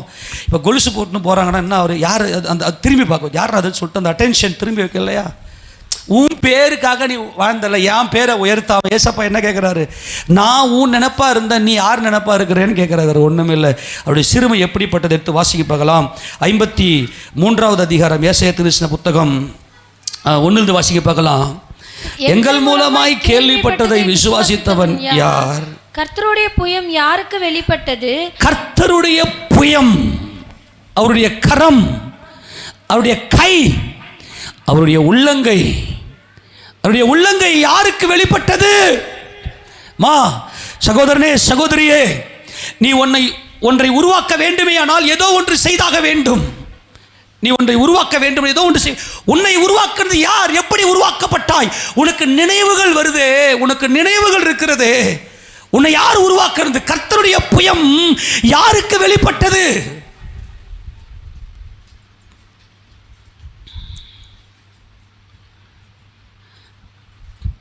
கர்த்தருடைய புயம் யாருக்கு வெளிப்பட்டது? இளங்கிளையை போலவும் வறண்ட நிலத்திலிருந்து துளிர்க்கிற வேரை போலவும் அவனுக்கு முன்பாக எழும்புகிறார். அவருக்கு அழகும் இல்லை, சௌந்தரியமும் இல்லை. அவரை பார்க்கும் போது நாம் அவரை விரும்பத்தக்க ரூபம் அவருக்கு இல்லாதிருந்தது. அவர் அசட்டை பண்ணப்பட்டவரும், மனுஷரால் புறக்கணிக்கப்பட்டவரும், துக்கம் நிறைந்தவரும், பாடு அனுபவித்தவரும் இருந்தார். அவரை விட்டு நம்முடைய முகங்களை மறைத்துக் கொண்டோம். அவர் அசட்டை பண்ணப்பட்டிருந்தார். அவரை எண்ணாமல் போனோம், அவரை நினைக்காமல் போய்விட்டோம். அவர் எதிர்பார்க்கிற ஒரே ஒரு எதிர்பார்ப்பு, சீயோனே, எருசலேமே, என் நினைவு முழுக்க நீயே. நான் உள்ளங்கை ஆனேன், என் கரத்தை நான் ஒடுக்கினேன், என் கரத்தை நான் உள்ளங்கை ஆக்கினேன், என் கையை சர்வத்தியம் சிருஷ்டித்த என் கையை உள்ளங்கை ஆக்கினேன். என் உள்ளங்கையில் நீ இருப்பதெல்லாம் நீயே. ஆனா உன் நினைவில் நான் இல்லை. நீ என்ன மறந்துட்டு இந்த நேசர்லாம் எனக்கு சுகத்தை கொடுப்பான், இந்த நேசர் எனக்கு சமாதானத்தை கொடுப்பான், என் வேலை எனக்கு சமாதானம் கொடுத்துரும், என் வீடு எனக்கு சமாதானம் கொடுத்துரும், என் சொந்த பந்தம் எனக்கு சமாதானம் கொடுத்துரும். உன் நேசரை தேடி போயினேன், நான் இன்ன வரைக்கும் உன்னை மறக்கல. உன் மதில்கள் எப்போதும் என் கண் முன்னாடி தான் இருக்குது. நான் இதை சிதைக்க மாட்டேன், நான் மாறாதவர். உன் நினைவில் நான் எங்கே?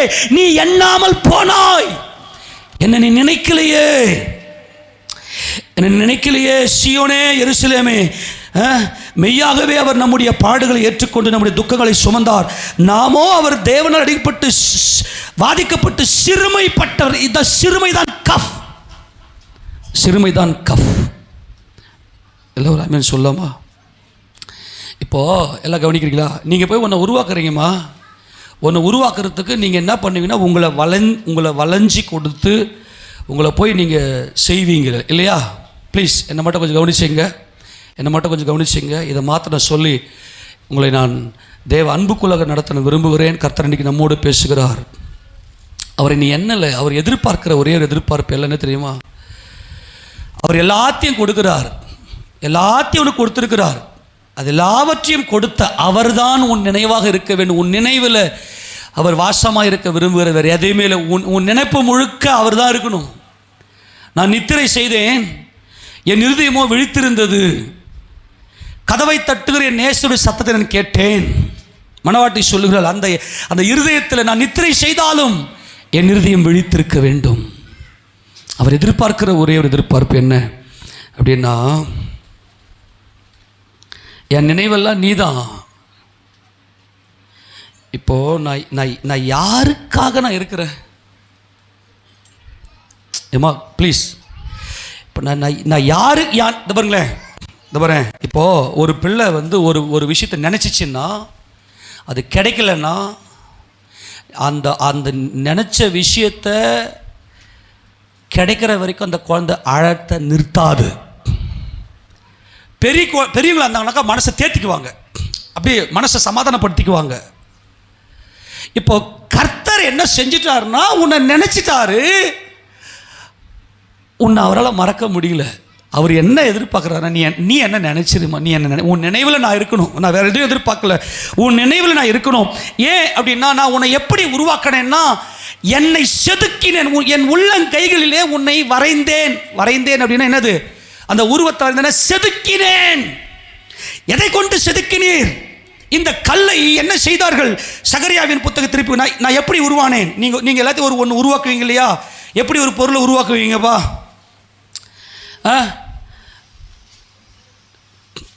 சகரியாவின் புத்தகத்தில்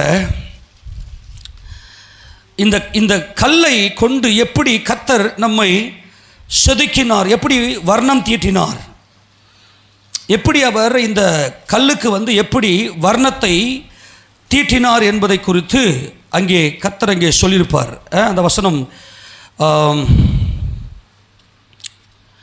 6ஆம் அதிகாரமா சகரியாவின் புத்தகத்தில்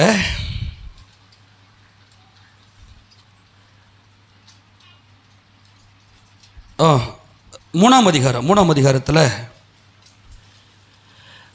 9ஆம் வசனத்தை வாசிக்க பார்க்கலாம். இதோ நான் யோசுவாவுக்கு முன்பாக வைத்த கல், இந்த ஒரே கல்லின் மேல் 7 கண்களும் வைக்கப்பட்டிருக்கிறது. இதோ நான் அதன் சித்திர வேலையை நிறைவேற்றி, இதோ இந்த கல்லினுடைய சித்திர வேலையை நான் நிறைவேற்றி தேசத்தின் அக்கிரமத்தை. நல்லா கவனிங்க, இந்த கல்லில் என்னத்தை உருவாக்குறேன்? சித்திர வேலை. நல்லா கவனிங்க. நாம் பார்க்கும்போது அவர் மனுஷரை பார்க்கிலும் அந்த கேடு அடைந்தார். மனுஷரை பார்க்கிலும் அவர் என்ன பண்ணியிருந்தார்? அவர் அந்த கேடு அடைந்திருந்தார். மனுஷனுடைய பார்வையை பார்க்க வசந்த வாசியை பார்க்கலாம். இந்த சித்திர வேலை என்று சொல்லுவது ஏசாயா 52:14 வாசி. ஏசாயா 52:14.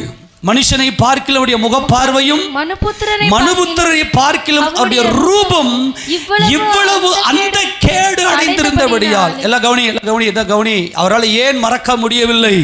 ஏன் அவரால் மறக்க முடியாது? உன்னுடைய மதில்கள் எப்போதும் அவருக்கு முன்பதாக தான் இருக்கிறது. அவர் என்ன செய்தார் என்றால், சித்திரக்காரன் எப்படி படத்தை வரைகிறான்? இந்த கல்லை அடிச்சு நொறுக்கி நொறுக்கி ஒவ்வொரு அடியும் அவர் மேலே விழுந்த ஒவ்வொரு காயங்களும் அந்த காயத்திலிருந்து உண்டாக்கப்பட்டவன் நான்.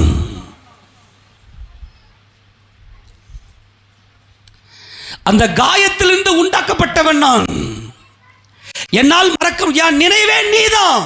இப்ப வர பயங்கர அன்புள்ள புருஷன் அந்த மனைவிக்கு விழுந்து விழுந்து எல்லா பணிவிட செஞ்சு எல்லாத்தையும் பண்ணி நல்லா சுகபோகம் நல்ல ராணி மாதிரி வைத்திருக்கிற அந்த புருஷனை விட்டுட்டு பக்கத்து வீட்டுக்காரனை கூட்டிக்கின்னு ஒரு பொம்பளை ஓடி போயிடுறா. அந்த புருஷன் நடுத்தரில் நிற்கிறார். கற்பனை பண்ணுங்க பார்க்கலாம். அந்த நிலைமையில் ஏசப்பா நின்றுக்கின்னு அழுதுக்குன்னு உட்காந்துங்கிறாரு. அப்படியே அழுது நிற்கிறாரு. நான் என்னால் ஒன்றை மறக்கவே முடியாது. என் உடலில் போடப்பட்ட சித்திரம், என் காயங்கள், என் தழும்புகள், அந்த அடியிலிருந்து உருவாக்கப்பட்டவன் நான். இதை நீ எப்போ புரிஞ்சுக்க போற?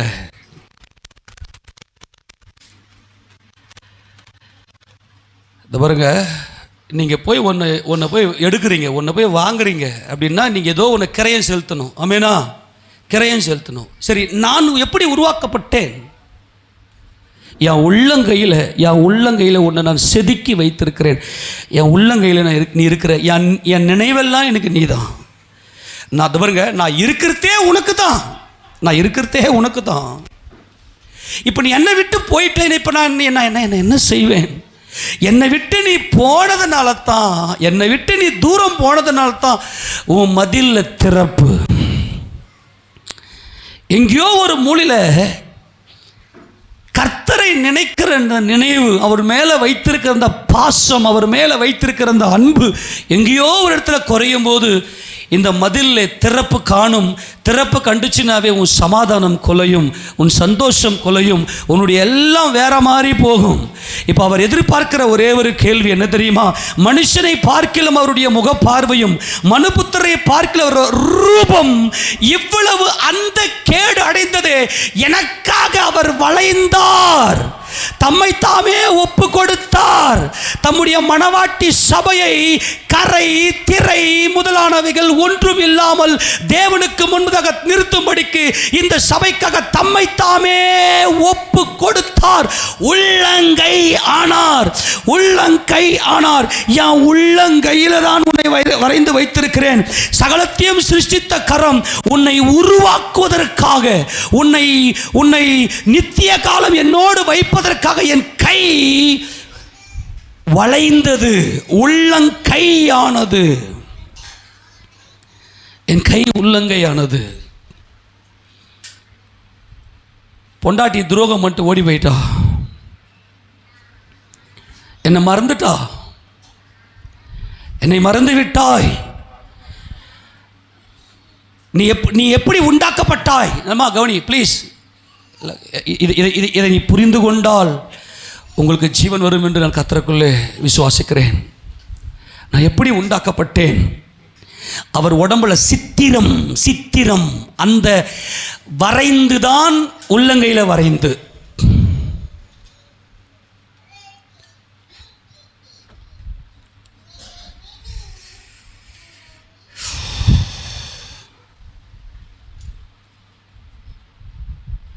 உன்னை என் உள்ளங்கையில் வரைந்து வைத்திருக்கிறேன் என்பது அந்த சித்திரம், அந்த கல்லை உடம்பு முழுக்க சித்திரம் வரைந்து செதுக்கி சாட்டையடி, ஆணி, முள்முடி இவைகளை கொண்டுதான். அப்பதான் நீ இந்த பூமியில் உன்னை உருவாக்க முடியும். தேவனுக்கு முன்பதாக எல்லாம் உருவாக்க முடியாது.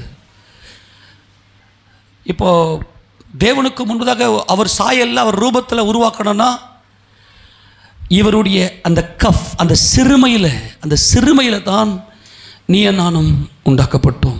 அவர் உங்ககிட்ட எதிர்பார்க்கறதெல்லாம் ஒரே ஒரு எதிர்பார்ப்பு, நீ என்னை மறக்காம இருப்பியா? நீ என்னை மறந்துட்டேன்னா உன் வாழ்க்கையில் எருசலேமுடைய மதில் திறப்பு கண்டு பஞ்சம் உள்ள வந்து நீ செத்துருவ. மதில்ல திறப்பு கண்டாலே பஞ்சம் வரும், தெருக்களில் பிள்ளைகள் மூர்ச்சித்து கிடக்கிற, ஐயோ அந்த அவலம் புலம்பலின் புத்தகத்தை எடுத்து வாசித்து பாருங்க, பயங்கரமாக இருக்கும். அப்படி இதய வேதனையெல்லாம் கொட்டியிருப்பார், வெண்பா பாடி அழுதிருப்பார். நல்லா கவனிங்க, அவர் மனசுக்குள்ள இருக்கிற வலி, உன் நினைவில் நான் இருக்க விரும்புகிறேன், என் நினைவுகள் உங்கள் நினைவுகள் அல்ல, நான் உன்னை மறக்கல, ஆனா நீ என்ன மறந்துட்ட, என் நினைவுகள் உன் நினைவுகள் இல்லை, உன் நினைவில் நான் இருக்க விரும்புகிறேன், நீ எப்படி உருவாக்கப்பட்டாய் என்பதை புரிந்து கொள். எருசலேமே, சியோனே, சியோனே நீ யார், சியோனே நீ யார், எருசலேமே நீ யார், உன்னை என் உள்ளங்கை, நான் சர்வ வல்லவர், நான் யாருக்கு வளையணும், நான் யாருக்கு வளையணும், உனக்காக நான் வளைந்தேன். எருசலேமே, நான் உனக்காக வளைந்தேன், நான் உனக்காக வளைந்தேன், நீ பரிபூர்ண சமாதானத்தோடு இருக்கும்படியாய் உனக்காக நான் வளைந்தேன். நீயே எனக்காக வளைய மாட்டேங்கிற, எப்போ பார்த்தாலும் இந்த சிற்றின்பம் தானா, இந்த உலக வாழ்க்கை தானா? மறுபடியும் அந்த வசந்த வாசிக்க பார்க்கலாம். 9ஆம் வசனம், சகரியா 3:9 வாசிக்க மறுபடியும். இதோ நான் யோசுவாவுக்கு முன்பாக வைத்த கல், இந்த ஒரே கல்லின் மேல் 7 கண்களும் வைக்கப்பட்டிருக்கிறது. இதோ நான் அதன் சித்திர வேலையை நிறைவேற்றி. இந்த சித்திர வேலை என்னது? ஓவியம், டிராயிங், ஓவியத்தை இந்த கல்லுல தேவனுடைய சொருபமாய், தேவனுடைய மகிமையாய் இருக்கிற இந்த கல், தேவன் தங்குகிற இந்த கல், இந்த மூளை கல்லுல நான் சித்திர வேலையை நிறைவேற்றுவேன். உருவத்தை அவருடைய உள்ளங்கைகளிலே, அம்மா சகோதரனே சகோதரியே, அவரால் வேதனை தாங்க முடியவில்லை. அவருடைய கண்களிலே கண்ணீரும் அவர் இதயத்திலே வேதனையோடு மாத்திரமே அவர் இருக்கிறார். எருசலேமே, நீ உன் மணவாளனுக்கு கொடுத்ததெல்லாம் வேதனை, துன்பம், துக்கம், துயரம் மட்டுமே. ஆனால் இன்றைக்கு நீ மனம் திரும்பு என்று உன்னை அவர் அழைக்கிறார். நீ மறுபடியும் வந்துரு. இதோ நான் மறக்கல, நான் உன்னை மறக்கல. உன் மதில்கள், அதாவது உன் சமாதானம், உன் சந்தோஷம், உன்னுடைய மனமகிழ்ச்சி, உன்னுடைய சுகிர்த வாழ்க்கை எல்லாம் என் கண் முன்னாக வைக்கப்பட்டிருக்கிறது. நீ என்னிடத்தில் மனம் திரும்பு. அவர் எவ்வளவு வேதனை இருக்கிறார் தெரியுமா? அவர் இருதயம் எவ்வளவு உடைக்கப்பட்டிருக்கு தெரியுமா? நீ என்ன மறந்துட்டு கர்த்தர் என்ன மறந்துட்டாரு? எரேமியா 18:15 வாசிக்கலாம். எரேமியா 18:15 வாசிங்க பார்க்கலாம். எரேமியா 18:15. என் ஜனங்களோ என்னை மறந்து போதும். என் ஜனங்களோ என்னை, சொல்லுங்க, என் ஜனங்களோ என்னை, ஆமென் சொல்லுங்க. என் ஜனங்களோ என்னை மறந்து, அவங்க நினைவில் நான் இல்லை, ஆனால் இவ என்னை மறந்துட்டு, இவ ஊரை சுற்றி ஏதோ சிற்றின்பத்தை தேடி ஓடினா, ஆனால் இப்போ பயங்கரமான வேதனைப்பட்டு அடிபட்டு துக்கப்பட்டிருக்கிற என் ஜனங்களோ என்னை மறந்துட்டாங்க. அதனால இவளுக்கு இப்படிப்பட்ட கொடிய காயம் உண்டாச்சு, இப்படிப்பட்ட வேதனை உண்டாச்சு. எவ்வளவு நாள் மறந்துட்டு இருந்தாங்க? எரேமியா 2ஆம் அதிகாரம் 32ஆம் வசனத்தை வாசிங்க பார்க்கலாம். எரேமியா 2:32. ஒரு பெண் தன் ஆபரணத்தையும் ஒரு மணவாட்டி தன் ஆடைகளையும் மறப்பாலோ, என் ஜனங்களோ எண்ணி முடியாத நாட்களா என்னை மறந்து விட்டார்கள். அல்லேலூயா. யாருக்கெல்லாம் வேதனை இருக்கு? அவருடைய அன்பை, அவருடைய கல்வாரி சிநேகத்தை, கல்வாரி சிலுவையில் எனக்காக யாவையும் செய்து முடித்த அந்த அன்பை, அதை நினைச்சு எனக்காக ஒருவர் இருக்கிறார், எல்லாம் அழிந்துவிடும், என்னென்னைக்கும் அழியாதவர், அவர் ஜீவனையும் அழியாமையும் சுவிசேஷத்தினாலே வெளியரங்கமாக்கிற என் கர்த்தர் எனக்கு அழியாமையை கொடுத்திருக்கிறார். அவர் என் புருஷன் என்று சொல்லி அவருடைய நினைப்புல குதூகலத்தோட, நல்ல மனமகிழ்ச்சியோட, சந்தோஷமாய், கம்பீரமாய் ஒரு மணவாட்டி தன் ஆபரணங்களை அணிந்து கொண்டு தன் மணவாளனுக்காக காத்திருக்க வேண்டும் என்று மணவாளன் எதிர்பார்க்கிறார். ஆனால் இவளோ தன் கால்களில் சிலம்பு ஒலிக்க திரிகிறாள். எப்படிப்பட்ட ஒரு கொடுமை! இந்த ஆபரணங்கள் மணவாளனுக்கு மாத்திரமே தெரியும். எண்ணி முடியாத நாட்களாய் என் ஜனங்கள் என்னை மறந்து விட்டார்கள். அவர் இதயம் எந்த அளவுக்கு உடைக்கப்படும்? இயேசு ராஜாவின் இருதயம், கர்த்தராகிய இயேசு ராஜாவுடைய இருதயம் உடைக்கப்பட்டு யாருமே இல்லை, என் வேதனையை கேட்கறதுக்கு யாருமே இல்லையா? வானங்களே பூமியே இங்க வாங்கல, வேற ஒரு தெய்வம் இல்லை. வானமே பூமியே இங்க வாங்கல. என் மனைவி எனக்கு பண்ண துரோகத்தை பாருங்களேன். என் இதயம் முழுக்க அவன் நினைப்புதான். அவளை என்னால் மறக்க முடியல. அவளுடைய மதில்கள் எப்போது எனக்கு முன்பதாக இருக்குது. அவளுடைய மதில் வானத்தை அலாவும் உயர்ந்தது. அவள் அவ்வளவு பெரியவள், அவ்வளவு மகிமையில் சிறந்தவள். அவள் தான் நாயகி, அவள் தான் பெரியவள், அவள் தான் எல்லாம். ஏனென்றால் அவளுடைய புருஷன் நான். ஆனால் அவள் என்னை மறந்து விட்டாள். அவருக்கு அவர் அவர் அவர் புலம்புவதற்கென்று வேறு யாரும் இல்லை. அவர் அழுவதற்கென்று யாரும் இல்லை. அவர் அங்கலாய்த்து சொல்வதற்கென்று யாரும் இல்லை. அவர் வானத்தையும் பூமியையும் கூப்பிடுகிறார். வானங்களே நான் சொல்றத கொஞ்சம் கேளுங்களேன், பூமியே நான் சொல்றத கொஞ்சம் கேளு. ஏசாயா தீர்க்க புத்தகம் 1வது அதிகாரத்தில், ஏசாயா தீர்க்க புத்தகம் 1வது அதிகாரம், ஏசாயா 1வது அதிகாரத்தில் அவர் என்ன கூப்பிடுறார்? எடுத்து வாசி, 3ஆம் வசனம் வாசி.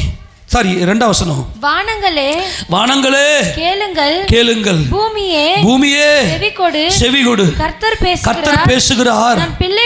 நான் பிள்ளைகளை வளர்த்து ஆதரித்தேன், அவர்களோ எனக்கு விரோதமாய் கலகம் பண்ணினார்கள்.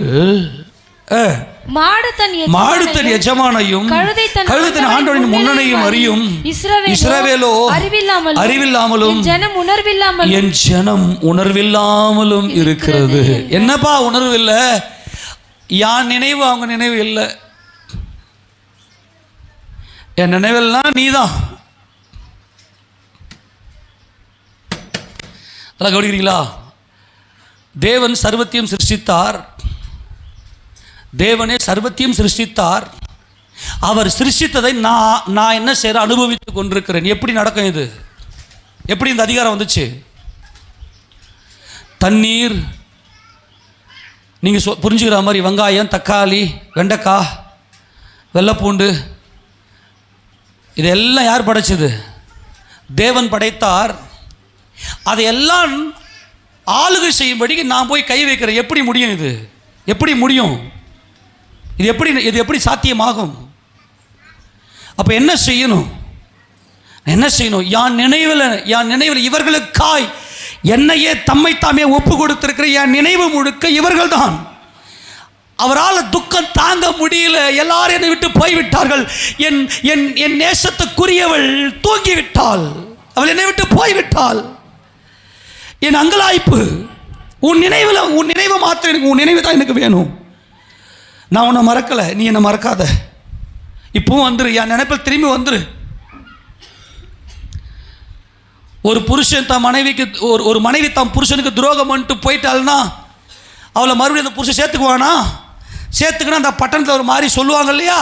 பரவாயில்ல, நான் உன்னை சேர்த்துக்கிறேன் வா. எரேமியா 3ஆம் அதிகாரத்தில் சொல்லுறேன், நான் உன்னை சேர்த்துக்கிறேன் வா, நீ வந்துரு. என்ன சொல்றாரு? உன் நினைவில் நான் வரணும். உனக்காக நான் சித்திரம் தீர்க்கப்பட்டேன். என் உடல் முழுக்க காயங்கள், என் உடல் முழுக்க வேதனைகள், நான் பட்ட பாடுகள், அந்த பாடுகளில் தான் நான் உன்னை நினைத்தேன். அந்த ரத்தம் முழுக்க, என் நினைவு முழுக்க நீதான். சியோனே, எருசலேமே நீதான். ஆனா நீ என்ன மறந்துட்டு ஞாயிற்றுக்கிழமை எனக்கு கறி இல்லையேன்னு அழற,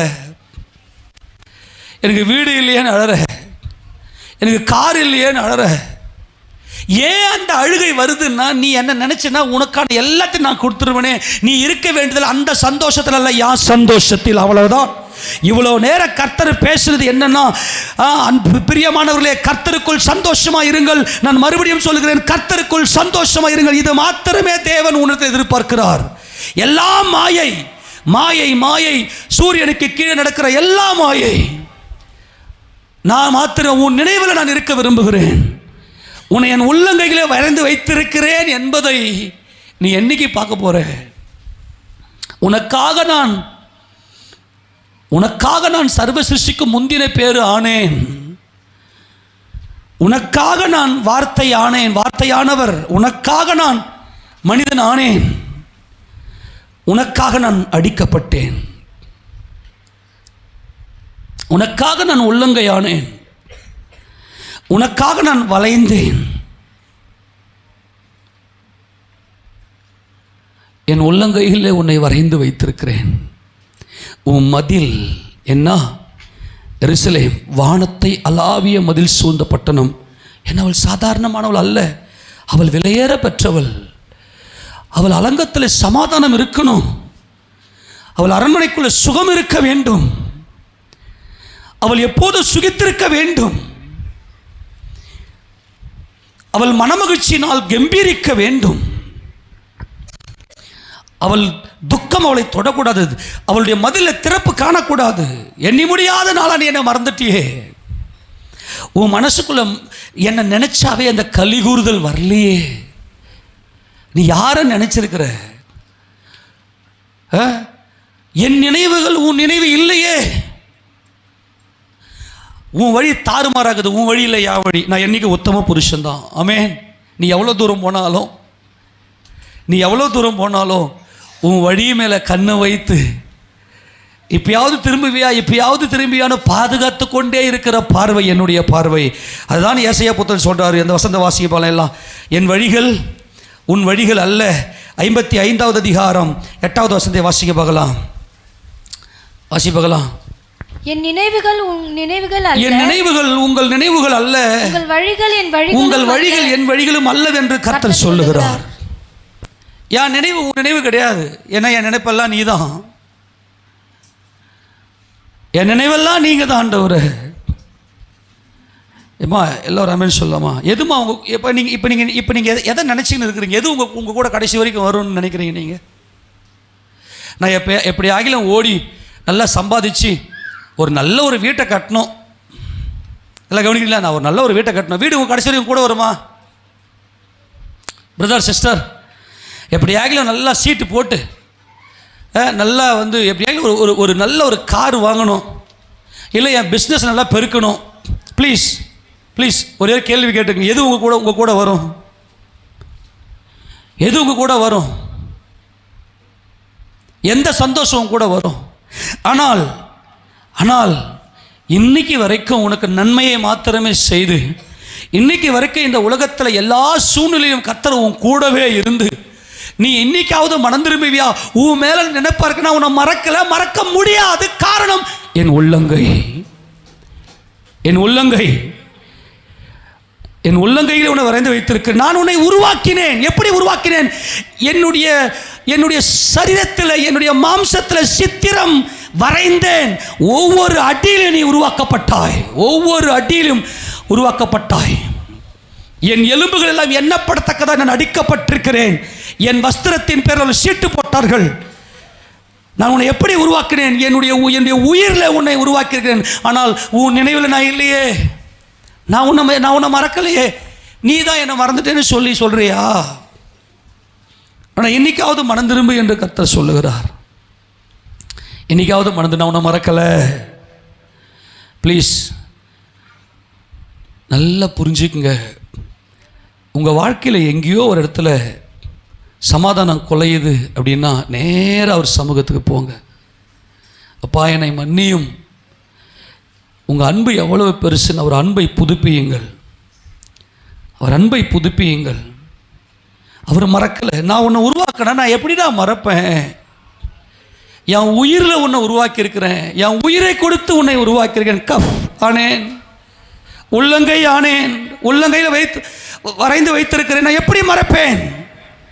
இஸ்ரவேலே, நான் உன்னை எப்படி மறப்பேன்? நான் உன்னை உருவாக்கினேன், நான் உன்னை எப்படி மறப்பேன்? நீ என் தாசன், நான் எப்படி உன்னை மறப்பேன்? இப்பவும் பாவத்தெல்லாம் கார்மேகத்தை போல் அகற்றிடுறேன்.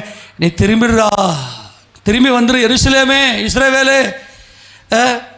ஏசாயா 44வது அதிகாரம் 21வது வசனம், யாக்கோபே, இஸ்ரவேலே, இவைகளை நினை.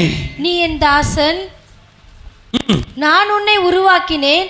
நீ என் தாசன். எப்படி உருவாக்கின? உன்னை உருவாக்கணும்னா நல்லா கவனிங்க, உன்னை உருவாக்கணும்னா கை வளையணும் இல்லையா? யாக்கோபே, இஸ்ரவேலே, இவைகளை நினை. நீ என் தாசன், நான் உன்னை உருவாக்கினேன். நீ என் தாசன், இஸ்ரவேலே, நீ என்னால் மறக்கப்படுவதில்லை. கரங்களை தட்டி அவருக்கு மகிமை செலுத்துவோமா? சீயோனோ, சீயோனோ கர்த்தரனை கைவிட்டாரு, கர்த்தரனை மறந்துட்டாரு அப்படின்னு சொல்றியா நீ? அப்படி அல்ல, நான் உன்னை மறக்கல. இப்பவும் சொல்றேன், உன் மீறுதல்களை தொடர்ந்து வாசி 22, உன் மீறுதலை மேகத்தை போலவும் உன் பாவங்களை கார்மேகத்தை போலவும் அகற்றிவிட்டேன். என்னிடத்தில் திரும்ப. எருசலேமே, கல்வாரி சிலுவையிலே உனக்காகப்பட்ட பாடுகள், பிதாவே இவர்களுக்கு மன்னியும், தாங்கள் செய்கிறது இன்னதென்று அறியாதிருக்கிறேன் என்று சொல்லி உனக்காக மன்னிப்பை வாங்கி கொடுத்திருக்கிறேன். உன் நினைவில் நான் இருக்கிறேனா? எத்தனை பேருங்க அவருடைய நினைவில் இருக்கிறீங்க? சகோதரனே, சகோதரியே, இன்றைக்கு கர்த்தர் அங்கலாய்த்து என்று கேட்கிறார். வானங்களே, பூமியே செவி கொடுங்கள், நான் சொல்றதை கேளுங்க, என் புலம்பலை கேளுங்க. இந்த புலம்பல் தான் புலம்பலின் புத்தகம். அவருடைய புலம்பல் தான் புலம்பலின் புத்தகம். புலம்பலின் புத்தகம் யாருடைய புத்தகம்ன்றீங்க? யார் புலம்புறது? யார் புலம்புறது?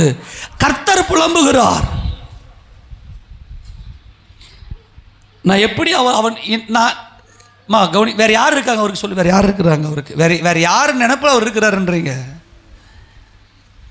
அவருக்கு வேற யார் இருக்கிறாங்கன்றீங்க? அவர் தேவதூதருக்கு உதவியாக கை கொடாமல் அவர் ஆபிரகாமின் சந்ததிக்கு உதவியாக கை கொடுத்தார். தேவ தூதர்களுக்காக அவர் பலியாகல. நான் சொல்றேன், அவர் நினைப்பே நீதான் சிதைக்கிறீங்களே. எத்தனை பேர் அவர் சமூகத்தில் உட்கார்ந்து மணிக்கணக்கா அவரை துதிச்சு, எத்தனை பேர் ஆசையா அந்த அவர் எழுதி கொடுத்த வேதத்தை வாசித்து அவருடைய வார்த்தையினுடைய பரிபூர்ணத்தில் மகிழ்ச்சி அடைந்து, எத்தனை பேர் அந்த வார்த்தையிலேயே இருக்கிறீங்க? எத்தனை பேர் அவருடைய அன்பிலேயே இருக்கிறீங்க? அவர் உன்னை படைத்த நோக்கத்தை தயவு செய்து புரிந்து கொள்ளுங்கள். இவையெல்லாம் தேடி வரும். இந்த எருசலேமுக்குள்ள எல்லாம் தேடி வரும். அவர் தான் என் தலை, அவர் தான் என்னை மீட்டெடுத்தவர் என்பதை மாத்திரம் நீங்கள் புரிந்து கொள்வீர்களேயானால் இவைகள் எல்லாம் உங்களை தேடி வரும்.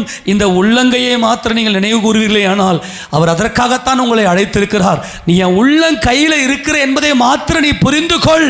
நீ என் உள்ளங்கைகளில் இருக்கிறாய் என்பதை மாத்திரம் நீ அறிந்து கொள். உலக தோற்றத்துக்கு முன்பதாகவே என்னில் உன்னை உண்டாக்கினேன். எதற்காக? உன்னில் என்னை நான் பார்க்க. உன்னில் என்னை நான் பார்ப்பதற்காக உன்னை என்னில் உன்னை உண்டாக்கினேன். உன்னில் என்னை பார்ப்பதற்காக உன் இருதயத்துக்குள் நான் மாத்திருக்கிற அவருடைய கல்வாரி அன்பு, அவருடைய கல்வாரி சிநேகம், அவருடைய கல்வாரி நேசத்தில் நீ மயங்கி இருக்க வேண்டும். அவருக்கு நித்தியத்தை கொடுத்திருக்கிறார், நித்திய ஜீவனை கொடுத்திருக்கிறார். இப்பயாவது திரும்பிடு, என் பக்கம் திரும்பிடு, என் பக்கம் திரும்பு. இயேசுவேன்னு கூப்பிடு, இயேசு ராஜான்னு கூப்பிடு. அவர் நமக்கு ஜீவனையும் அழியாமையும் கொடுத்திருக்கிறாரு. ஆனால் அவர் சொன்னதை செய்து முடிக்கிற தேவன் அவர். அல்லேலூயா. நீ எந்த பக்கம் திசை திரும்பி போனாலும், எவ்வளோ தூரம் நீ போனாலும் கர்த்தர் உன் பக்கத்தில் வந்து உன்னை எப்படி ஆகிலும் அவர் தாம் பக்கம் திருப்பி உன்னை, உன் மதில்களை எப்போதும் அவர் கண்முன்னாக வைத்து, நீ விலை உயர்ந்த பட்டணமாய், நீ சமாதானத்தின் நகரமாய், நீ சுகித்திருக்கிற நகரமாய் தான் கர்த்தர் எப்போதும் உன்னை வைப்பார். கரணத்திற்கு மகிமை செலுத்த முடியுமா? அவர் என்றென்றைக்கு மாறாதவர். ஒருவேளை நீங்க திசை திரும்பி போயிருக்கலாம், இன்றைக்கு கர்த்தர் உன்னை பேரிட்டு அழைக்கிறார், உன்னை பேர் சொல்லி அழைக்கிறார். திரும்பு, திரும்பிடு, என் நினைவில் வந்துரு, என் நினைவில் வந்துரு. என்ன நினை? நான் மட்டும்தான் உனக்கு நிலைத்திருக்கிறவர்.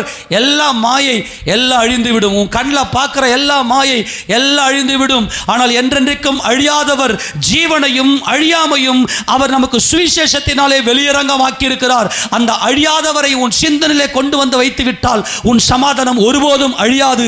சமாதான நகரமே, நீ என்றென்றைக்கும் நிலைத்திருப்பாய். எருசலேமே, நீ என்றென்றைக்கும் உன்னை புகழ்ச்சியாயிருப்பாய். நான் உண்டு பண்ணின எல்லா ஜாதிகளை பார்க்கிலும் உன்னை புகழ்ச்சியிலும் கீர்த்தியிலும் மகிமையிலும் சிறந்திருக்கும்படி செய்வேன் என்பதுதான் எருசலேம் சீயோனின் மகிமை.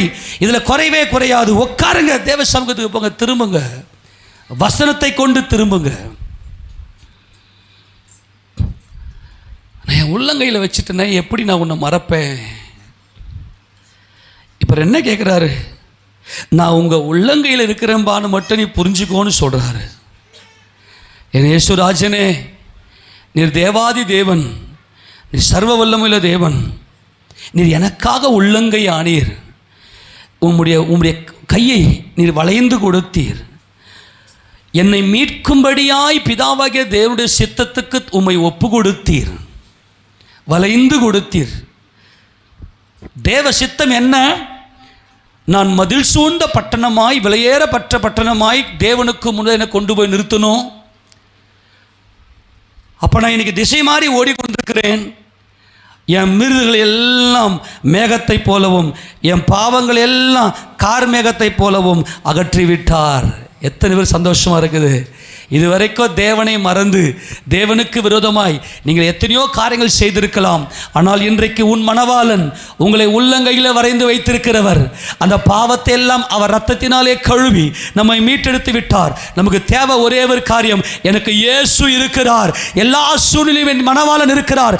எப்படிப்பட்ட நெருக்கத்திலையும் எப்படிப்பட்ட சோதனையிலையும் எப்படிப்பட்ட பயங்கரத்திலையும் என் கர்த்தர் என்னை மன்னித்து என்னை மீட்டெடுக்க அவர் வல்லமை உடையவராக இருக்கிறார் என்ற ஒரே ஒரு மனமகிழ்ச்சி. எந்த பிரச்சனையை கண்டு சோர்ந்து போகாம எனக்கு இயேசு இருக்கிறார், அவர் உள்ளங்கையில் நான் இருக்கிறேன், என் மதில்கள் எப்போதும் அவருடைய கண்களுக்கு முன்னதாக இருக்கிற அவரை தாண்டி என்னை என் வாழ்க்கையில் ஒன்றும் பிரவேசிக்காது என்னை காக்கிறவர், என்னை கண்மணி போல பாதுகாக்கிறவர், அவர் என்னோடு கூட இருக்கிற ஒரே ஒரு எண்ணம், அந்த நினைவுல முழுசா என்னை நம்பு, என்னிடத்து திரும்பு, நானே உன் மணவாளன், நானே உன் புருஷன் என்கின்ற ஒரே ஒரு நினைவு வந்துருச்சுன்னா உன் வாழ்க்கை சுகிர்ந்த வாழ்க்கையாய், உன் வாழ்க்கை சமாதானத்தின் வாழ்க்கையாய் மாறும். அதுதான் ஏசாயா 35 அதிகாரம். ஏசாயா 35 10 வசனம் என்ன சொல்றாரு? கர்த்தரால் மீட்கப்பட்டவர்கள் திரும்பி, அல்லேலூயா, கர்த்தரால் மீட்கப்பட்ட ஜனமே, மீந்திருக்கிற ஜனமே, மீதியானவர்களே, நீ திரும்புவ, உன் மணவாளன் மேல ஆசையா இருப்ப, உன் மணவாளனாக இயேசு கிறிஸ்துவை மேல உனக்காக வளைந்து கொடுத்திருக்கிறாரே, உள்ளங்கைகளிலே உன்னை வரைந்து வைத்திருக்கிறவருக்கு நீ திரும்புவாய். ஆமென். என் ஆவிக்குரிய வாழ்க்கையில் ஏதோ ஒரு இருள், நான் திசை மாறி போகிறேன், என்னால் முன்ன மாதிரி இருக்க முடியல, முன்ன மாதிரி இயேசுராஜாவுக்காக நிற்க முடியலன்னு சொல்லி கலங்கி கொண்டிருக்கலாம். இன்றைக்கு கர்த்தர் சொல்லுகிறார், நீ மீட்கப்படுவாய், உன் மணவாளன் உன்னை மறக்கவில்லை. கையை தட்டி மகிழ்ச்சி செலுத்துவோமா? உன்னை உள்ளங்கையிலே வரைந்து வைத்திருக்கிறவர் உன்னை மறக்கவில்லை. உன் மதில் இருக்கிறது, நீ மதிலோடு தான் இருக்கிறாய், நீ மதிலோடு தான் இருக்கிறாய். மதில் சூழ்ந்த பட்டணம் பெரிய பட்டணம், த கிரேட் சிட்டி, அது விலை உயர்ந்த பட்டணம். சகலவிதமான பொக்கிஷங்கள், சகலவிதமான மகிமை, சகலவிதமான ஆறுதல் அந்த பட்டணத்தில் இருக்கிறது. உன் குடும்பத்தில் சமாதானம் என்றென்றைக்கும் நிலைத்திருக்கும். உன் அலங்கத்திற்குள்ளே சமாதானமும் உன் அரண்மனைக்குள்ளே சுகமும் உன் மணவாளன் இன்றைக்கு நிரந்தரமாய் கொடுக்கிறார். நான் உன்னை மீட்டு கொண்டேன் என்று கர்த்தர் சொல்லுகிறார். நீ அவரை விட்டு போனாலும் அவர் நீ போற எல்லா பாதையிலும் வேலி அடைப்பார், சுவரை எழுப்புவார். ஓசியாவின் புத்தகத்தில் சொல்லுவார், நீ எவ்வளவு தூரம் ஓடுவிடி, நீ எவ்வளவு தூரம் நீ ஓடுவ, நீ எவ்வளவு தூரம் ஓடுவ, வேலை வேலை வேலைன்னு ஓடுவியா, வேலை கம்பெனியே ஸ்டாப் பண்ணுருவேன், அப்பதான் நீ என் பக்கம் திரும்புவ. என் சொந்த சொந்த சொந்தன்னு ஓடுறியா, சொந்தக்காரெல்லாம் கத்தி தூக்கின்னு ஓடிடுவான், அந்த மாதிரி வச்சிருவேன், ஜாக்கிரதை.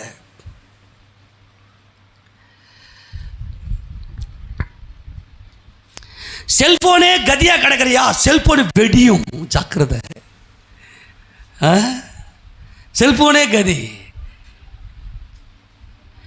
நீ எந்த பக்கம் போறியோ அங்கே போய் வேலி அடைப்பேன், நான் திருப்பிக்குவேன்.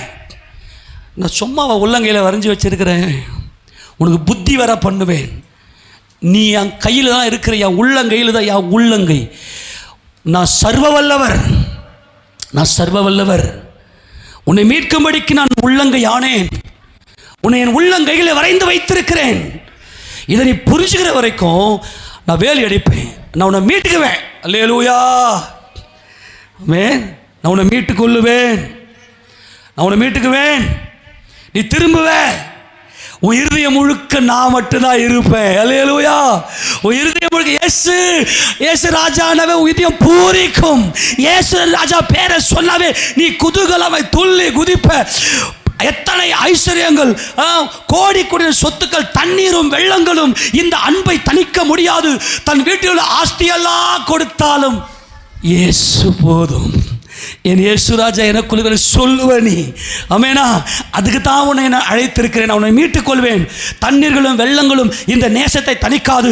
ஒருவன் தன் வீட்டில் உள்ள ஆஸ்தியெல்லாம் கொடுத்தாலும் இந்த நேசத்துக்கு ஈடாகாதுன்னு நீ சொல்லுவ, நீ திரும்புவ. கர்த்தரால் மீட்கப்பட்டவர்கள் திரும்பி ஓடுறல்ல, எவ்வளோ தூரம் நீ ஓடுவ? அடியே எருசலேம், அடியே சீயோன், எவ்வளோ தூரம் ஓடுவ? நான் வேலி அடைப்பேன். நீ வேலியை எடுத்து போட்டு இல்லை வேலியை தாண்டி ஓடணும்னு வச்சுக்க, நான் சுவரை ஏற்றுவேன். நீ தாண்ட முடியாத சுவரை வச்சு உனக்கு குறுக்க வச்சு அடைப்பேன்.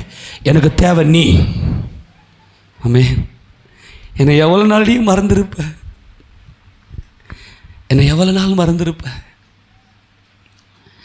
எவ்வளோ நாள் எண்ணி, 1 நாள் 2 நாள் 3 நாள் 4 நாள் எண்ணிக்கையே இல்லை. எண்ணி நட்சத்திரங்களின் இலக்கத்தை எண்ணி வைத்திருக்கிற என் கர்த்தர், நட்சத்திரங்களெல்லாம் பேரிட்டு அடிக்கிற கர்த்தர், உன்னுடைய ஒரு வினாடி பிரிவு அவருக்கு எண்ணி முடியாத நாள். ஒரு வினாடி நீ அவரை மறந்துட்டு ஏதோ உன்னை துக்கப்படுத்துன்னு வச்சிங்களேன். பிஸ்னஸில் ஏதோ ஒரு சின்ன ஃபெயிலர், ஐயோ என் பிஸ்னஸ் போயிடுச்சுன்னு நொந்து பார்த்தியா, அது அவருக்கு அவ்வளவு பெரிய வேதனையை கொடுக்கிறது. அல்லது வேறு ஏதோ இழந்துட்ட, வேறு எதுலையோ அசிங்கப்பட்ட மட்டும் உன் மனசில் உடைக்கிறல்ல, அதுக்கு அவருக்கு அவ்வளோ பெரிய இழப்பு. எண்ணி முடியாத நாட்களை நான் மறந்துட்டியே. ஒரு வினாடி நீ உன் மனசு கலங்கினா கூட அவரால் தாங்கிக் கொள்ள முடியாது. நான் கர்த்தர் சொல்கிறாரு, நான் உன்னை திருப்புவேன். கர்த்தரால் மீட்கப்பட்டவர்கள் திரும்பி என்ன களிப்பு? ஆனந்த களிப்புடன் சொல்லுங்க, என்ன களிப்பு? ஆனந்த தூதி ஒலி கேட்கும், ஆடல் பாடல் சத்தமும் தோனிக்கும். ஆமென். அந்த ஆனந்த களிப்போடு கூட எங்க வருவ? சியோனுக்கு வருவார்கள். நித்திய மகிழ்ச்சி. எல்லாம் சொல்லுங்க பார்க்கலாம், என்ன மகிழ்ச்சி? நித்திய மகிழ்ச்சி. இன்னைக்கு புரிஞ்சிச்சா? அப்பா, நான் உங்க உள்ளம் கையில் இருக்கிறேன். நித்திய மகிழ்ச்சி. இந்த சியோன் எருசலேமுக்கு நித்திய மகிழ்ச்சி. இந்த மதில் அவ்வளவு பெரிய மதில், இது வானத்தை அளாவக்கூடிய மதில், அவ்வளவு பெரிய மகிமையின் பட்டணம். சியோனே, எருசலேமே, ஆனந்த களிப்புடன் பாடி அவங்க வருவாங்க. நித்திய மகிழ்ச்சி அவர்கள் தலையின் மேல் இருக்கும். சந்தோஷமும் மகிழ்ச்சியும் அடைவார்கள். சஞ்சலம் தவிப்போம் இன்னையோட ஓடி போயிருச்சு. கையை தட்டி அவருக்கு மகிமை செலுத்துங்களேன். இன்னையோட உன் சஞ்சலம், உன் தவிப்பு எல்லாம் ஓடி போயிருச்சு. எல்லாவற்றையும் தேவன் திருப்பி கொண்டார். நீ திரும்பி விட்டாய். உன் இருதயம் ஏசப்பா நினைச்சாவே கலிகூரும். நீ சாப்பிட்ற கறி மீன் அல்ல, நீ சாப்பிட்ற பிரியாணி அல்ல, நீ போடுகிற ஏசி அல்ல, நீ வைத்திருக்கிற பெரிய பெரிய சுகபோகங்கள் அல்ல, அதெல்லாம் இல்லை.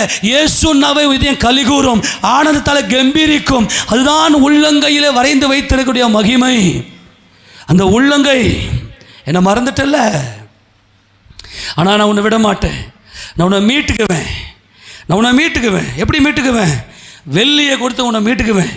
வெள்ளியை மீட்கும் பொருளாக என்னையே உமக்கு கொடுத்து உன்னை மீட்டுக் கொள்வேன். உன்னை விடமாட்டேன். நித்திய மகிழ்ச்சி, நித்திய காலமாய் உன்னை நித்திய விவாகத்திற்கென்று உன்னை தெரிந்து கொள்ளுவேன். என்ன விவாகம்? நித்திய விவாகம். சொல்லி இந்த நித்திய மகிழ்ச்சி என்பது நித்திய விவாகம். நீ என் உயிர், நீ என் எருசலேமே, நான் சாலேமின் ராஜா, சமாதானத்தின் ராஜா. உனக்கு சமாதானத்தை கொடுக்கும்படியாய் நித்திய விவாகத்திற்கென்று நான் உன்னை நியமித்துக் கொள்ளுவேன். எடுத்து வாசிப்பாங்களா அந்த வசனத்தை? எடுத்து வாசிக்கலாம். ஓசியா தீர்க்கதரிசியின் புத்தகத்தில் நீங்கள் ஃபுல்லாக எடுத்து பார்த்தீங்கன்னாக்கா, கர்த்தர் உன்னை நான் போகிற இடத்துல அடைப்பேன்லாம் சொல்லுவார் இல்லையா? அதெல்லாம் நம்ம பார்க்கும்போது கர்த்தர் மகிமையை நம்ம நடத்துவார். எடுத்து வாசிக்க பார்க்கலாம். அதில் 19 2:19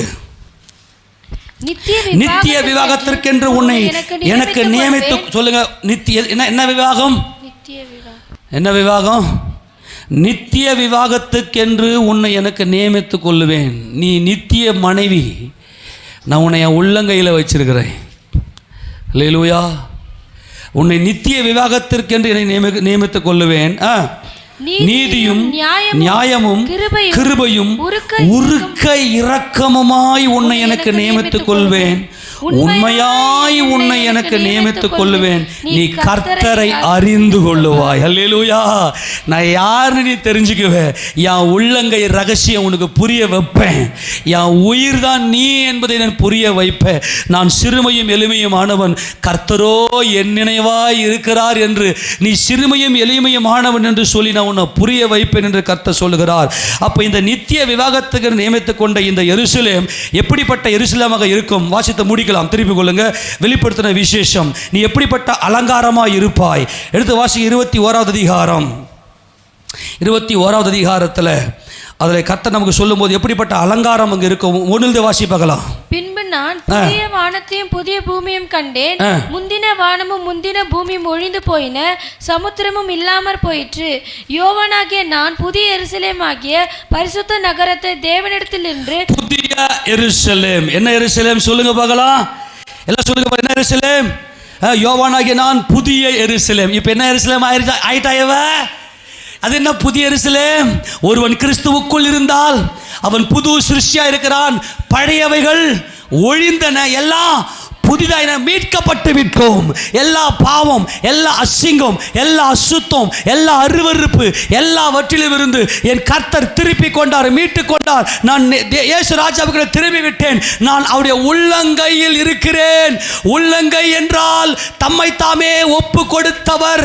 அவர் சர்வ வல்லவர். எனக்காக ஜீவனை கொடுத்தவர். எத்தனை பேருக்கு புரியுது? அவர் எனக்காக தம்மையே ஒப்பு கொடுத்தவர் என்பதுதான் உள்ளங்கை. இப்போது நம்முடைய உள்ளங்கையில் இருக்கிற இதுதான் புதிய எருசலேம்.